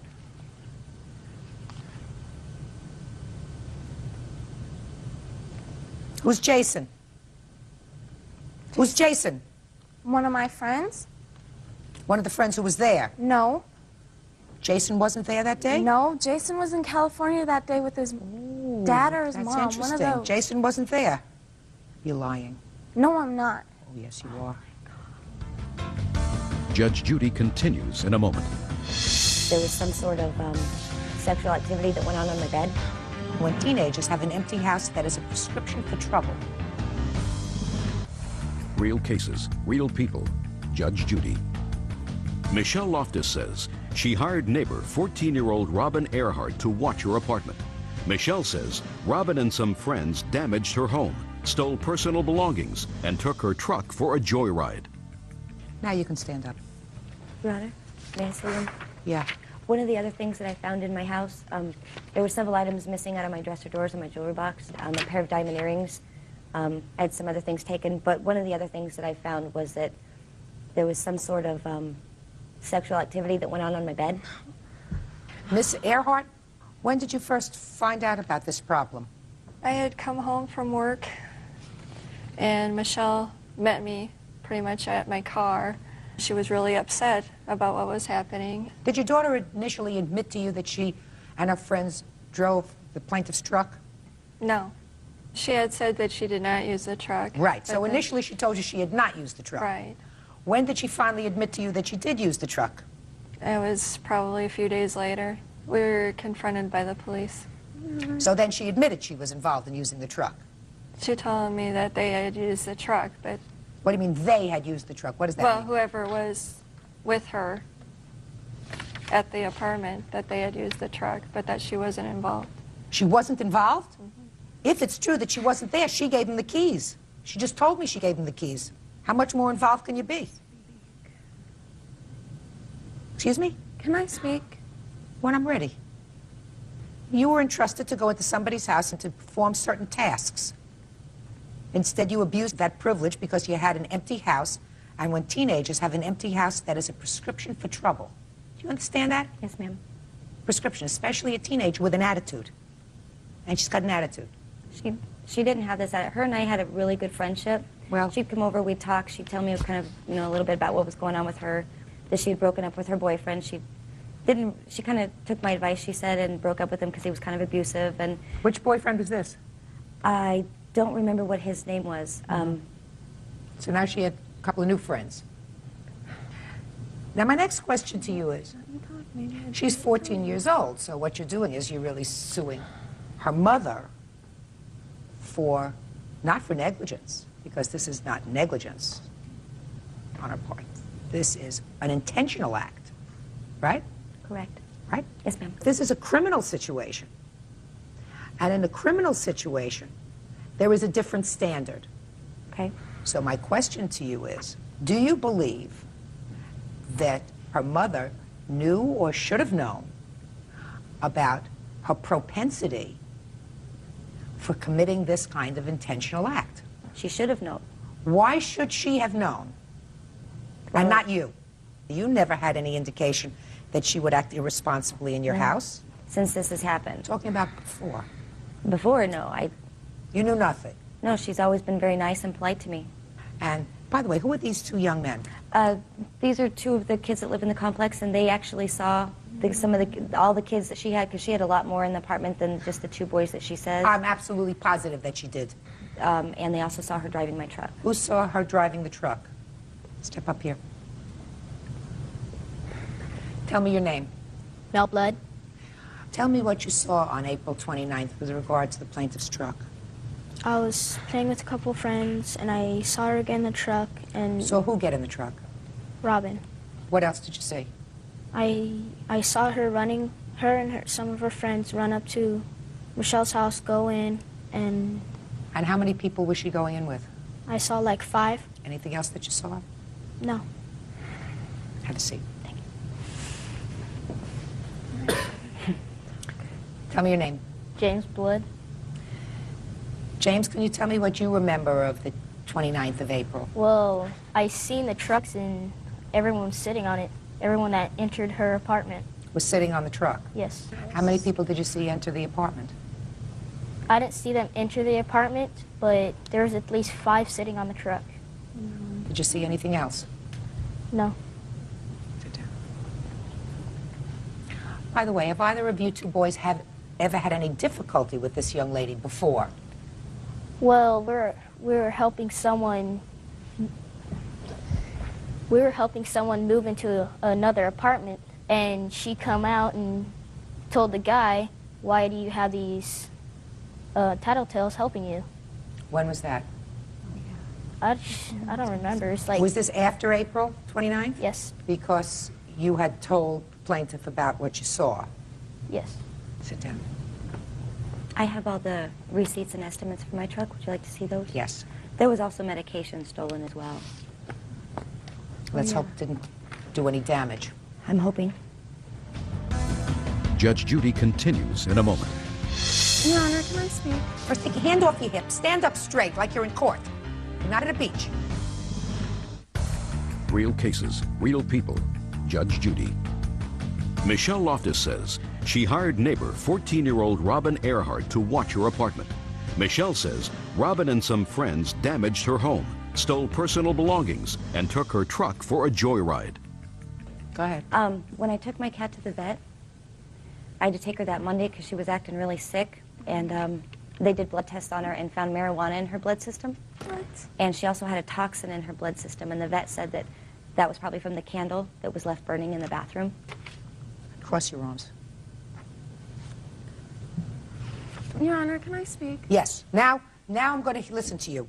But before you say anything, first take your hand off your hip. Stand up straight, like you're in court. You're not at a beach. And before you give me a lot of crap, you want to tell me about that day, how the cat ended up locked in the bathroom, how 70 miles got put on the truck, and then we're going to talk a little bit about your friends and you making her life miserable over something you did. So we're going to talk about all that stuff. Now you can talk. First of all, when she called me She did not tell me anything about the cat being in the bathroom. All she told me that there was a candle lit in the bathroom. I'm asking you how the cat got locked in the bathroom. I don't know how the cat got locked in the bathroom. You don't know. How did 70 miles get put on the truck? I told you we used the truck to get No, them you to didn't their say house. we. You said the 2 boys needed to shower. You didn't say we. Now you want to say we? I'm going to give you a chance. You want to say we used the truck to go get them a shower. Did we use the truck to go get them a shower? Or did they leave you there cleaning up after a steak dinner? I went with them the Okay, first so you time. went... So the now there was... first time. Okay, and I listen. sat in the truck to make sure nothing would happen to the truck. Gets better all the time. Miss Earhart, I want you to tell me how many disciplinary proceedings you've had with regard to your daughter in the last 6 months in school. 2. What were they about? She was probably going to school about 3 or 4 days out of the week. Since last September? Yes. Mm-hmm. She told me she was going to school. Matter of fact, I didn't even find out about her truancy until the last quarter of her school because she was calling in for herself. Did you have a parent-teacher conference the first semester at school? Yeah, that was at the time that I had found out. That she was being truant, and That she was being truant. Within the first semester at school. Well, it would have been, Like in November? mid-third quarter. No, that would have been first quarter. I'm talking about the first quarter. I'm talking about going to school for a parent-teacher conference the first quarter in school. No. Did you go? No. Okay. Is there any reason why you didn't go? I couldn't make it. They were way too early. Okay. I just changed my mind, madam. It appears to me that the defendant, the older defendant, had knowledge that her daughter was misbehaving, or should have known that her daughter was misbehaving, if she had done what she was supposed to do as a parent, which is going to school and making sure that your child is in school, speaking to the teachers, being up on things. She didn't do that. She had an appointment, she couldn't make it. And you as a parent had the responsibility to say to her, before you hire my daughter and leave her in your home, I want you to not do it because I'm not quite sure that I can vouch for her. You got it? Yes, ma'am. Good.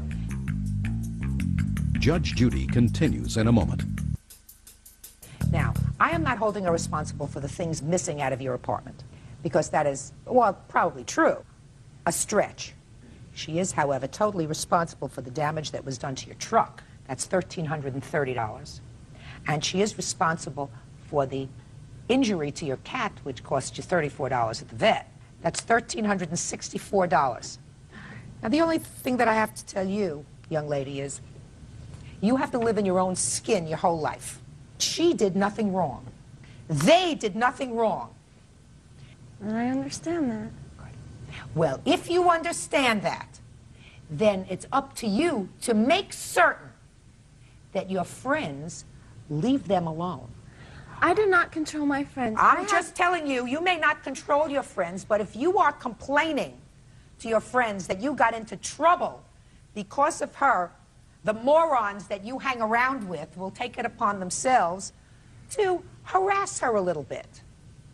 You wouldn't like it if somebody did that to your mother, would you? Listen, I'm not going to get through to her. I have a sense that she's a lost cause at 14. So why don't you do this? Why don't you change your number? Got it? Will do. That's all. Thank you. 37 on the calendar in the matter of Haas versus Light. Parties have been sworn in, Judge. You may be seated. Folks, have a seat, please. You are the owner of a bed and breakfast. Yes, According ma'am. to your complaint, you had hired the defendant to manage your operation when you were out of town. Your complaint is that Mrs. Light wrecked your car and additionally stole a substantial amount of money from you. Mrs. Light denies wrecking your car and, of course, to stealing any money from you, and in addition has countersued for harassment and an assault that took place while she was in your employ. So, Ms. Haas, when did the employment begin? Well, Kathy came sometime, I was critically injured, and it was sometime in July, and Kathy came and said she needed a job, that she'd never been able to get one, and would I give her a chance, and she's never, to my knowledge, had any kind of job at all, so I said I would give her a chance, but I didn't check any of her records or anything. That doesn't make you a very good business person. No, it doesn't. So she came to work for you in July of the year 2000? Yes, ma'am. And when did you leave? Well, actually, I didn't leave till October, but the incident when she wrecked the car, the two cars in particular, were us on September 30th. Tell me about that. Well, I was over with my boyfriend, who's now my husband, and I was over at his house in Red Bud, Illinois, and I had asked Kathy to bring me some money over. She was on my checkbook, and I asked her to bring me over $800 that we needed some money for some improvements we were going to do. So we were sitting at this like little bar and restaurant, and she came over there and she was highly intoxicated, and they asked us to leave the bar. So we took her down to Randy's mother's house, and she asked us to leave too. So Randy took Kathy up to his place where she insisted upon driving. She took the truck, and Randy was going to show her how to get to the road. It's a country road. She had a girlfriend with her who was not intoxicated. She hit the Camaro from behind with the Mazda truck and then went back to St. Louis. So she damaged not only the Mazda but the brand new Camaro, which I have saved all my life to get. Okay. Did she continue in your employ after September the 30th? Yeah. She did?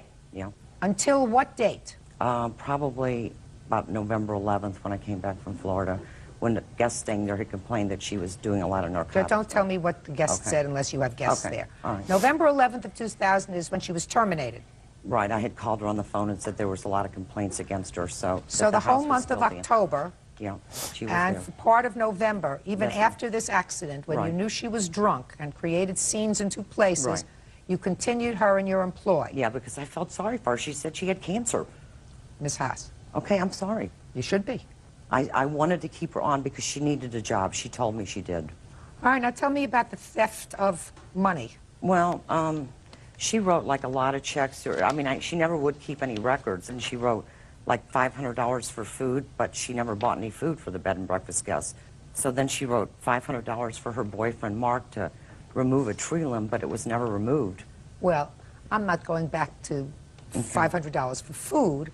I will take a look at the paper that you have with regard to the removal of a tree limb. Okay. Here's the tree limb is still there.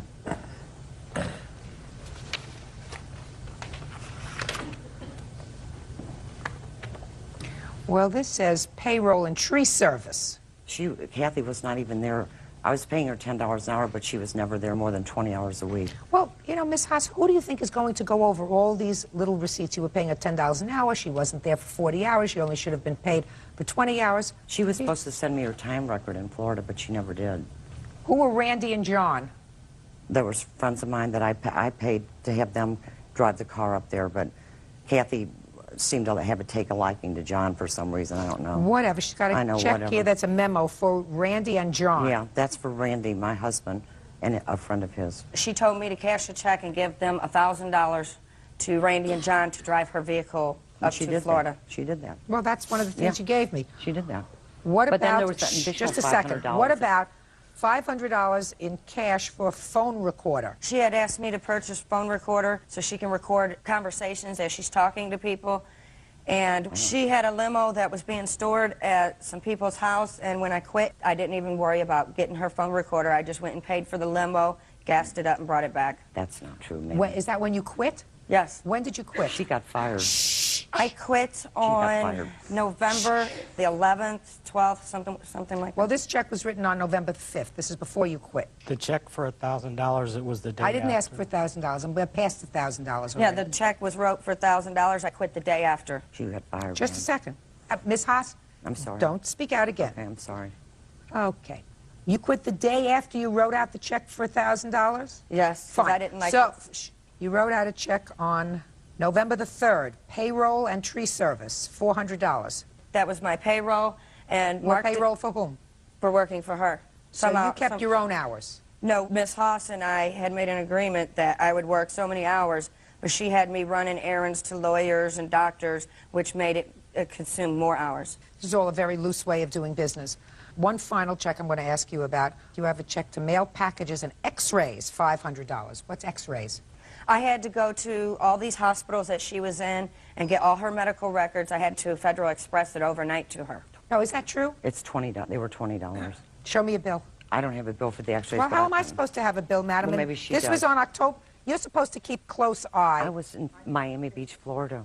I don't care whether you I know, were. but I was don't care critically whether injured. I you was were in in the- Panama. Listen to me. I was in the hospital. Listen to me. Then you don't give a stranger, I know a that. stranger who you know, has an alcohol abuse problem. I know that, madam. You don't give somebody who you hire off the street access to your checking account. I know that. Right? Sign them on and have no set salary for them and say they work by the hour. It was $10 She an said, hour.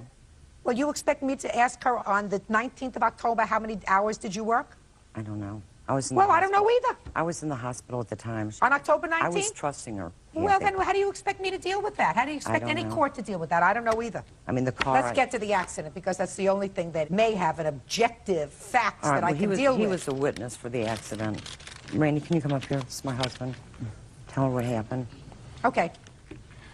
Well, we called her from the bed and breakfast to have her bring us over $800 to Red Bed. And she was highly intoxicated. And I tried 3 or 4 times, to let her stay at my house. She wouldn't do it. She refused. So I took her out to the end of the road. She ran to the back of the car. Had you been drinking? Who, me? That's exactly who I'm talking to, sir. Had you been drinking? Yes, ma'am. Right. What part of the day or night did this happen, sir? It's probably about 8 at night. And when had you started to drink that day? Not at all. Miss Haas? Miss Haas? Okay, sorry. Believe me. Okay.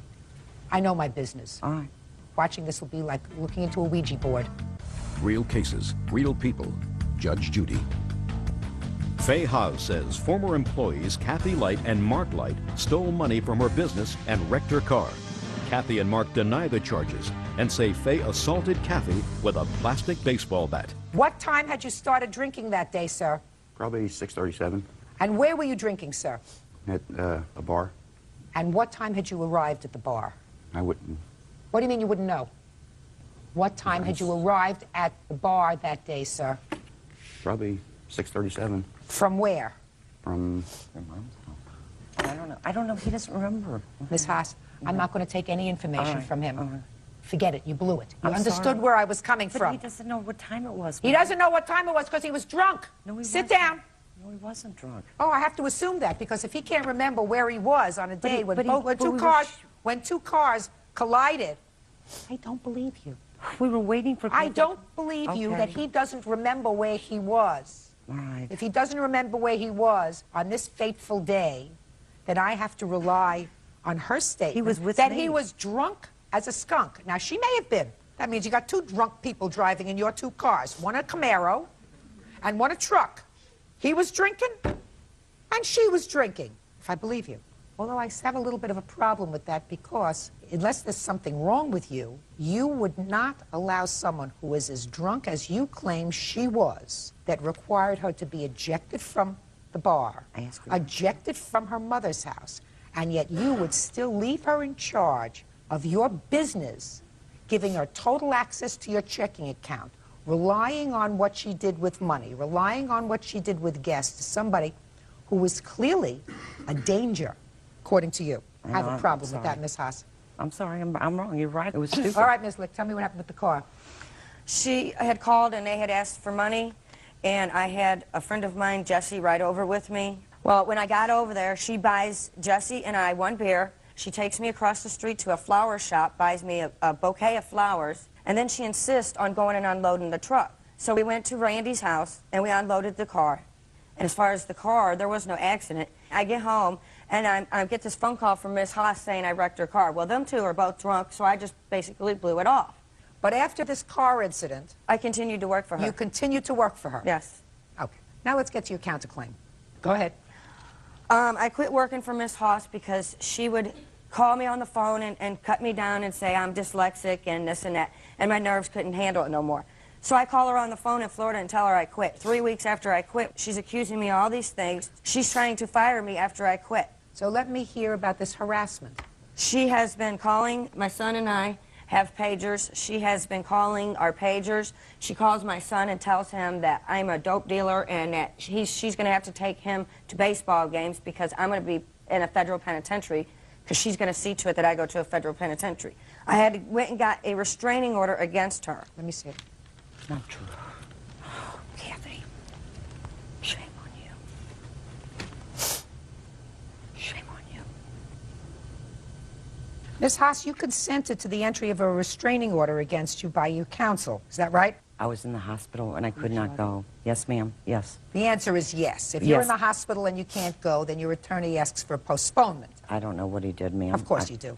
No, I don't. I really don't, Judge Judy. He consented to this entry. Well, he went there supposedly to postpone it. December 20th of the year 2000. Yeah. He consented to the entry of an order of protection. Well, I'm sorry about that, but I've never laid a hand on Kathy. She wanted me to adopt her. And the order of protection specifically says you are not to I want nothing abuse, to do with threaten, molest, stalk, disturb, and no telephone calls, and shall not communicate with her in any way whatsoever. Right. Now, you came back from Florida on November 11th. Right. And according to you, you told me that you were in the hospital in Florida. I was in the hospital in Florida, in Jackson Memorial Hospital and Mount Sinai. Well, what'd you go to Florida for? To get another opinion on my arm that was going to be amputated. And when were you admitted to the hospital? When you returned in November? 2 days later, a week later, I was admitted to the hospital for So that would be the 18th of November. Right. Is that correct? That's correct. And how long were you hospitalized? 2 days. Were you re-hospitalized at any time after November? Believe me, I will check. No, no. So that you were not in the hospital at the time that your attorney entered a consent order. You just said you told him to go there and not do anything, put it over because you were in the hospital. I could not leave the house. I was not allowed to. Just a second. So that you were not hospitalized as you originally said. But I had a nurse at home and I could not leave the house. All right. It's a month later. Month after your surgery. People recover from open heart surgery faster. After this order of protection was issued, were there any other harassing phone calls? Yes, I have them on tape here. Let me hear. Okay. Hey, Mark, it's Ken. Guess what? Lisa and Paul are going to testify in court. What kind of guy lives with his brother's wife? Low-life Hoosier. I said that. Yeah, Mark, it's Faye. I got the restraining order from the sheriff. We never had any intention of hurting Kathy, but I am going to file criminal charges against you, Mark Light, and Kathy Light for dealing methamphetamine, marijuana, prescription drugs, not only out of my home, but my place of business. We're going to bring up Kathy's past arrest record. So when you show up in court, you better spend about 10 grand to have a very, very good attorney. We are not threatening you. We want nothing to do with people like you, Mark and Kathy Leach. Have a nice evening. Yeah, Mark, it's fine. Have Kathy send me the money for the 2 cars she wrecked when she was drunk on her. I mean, that night that she dealt methamphetamines out of my house.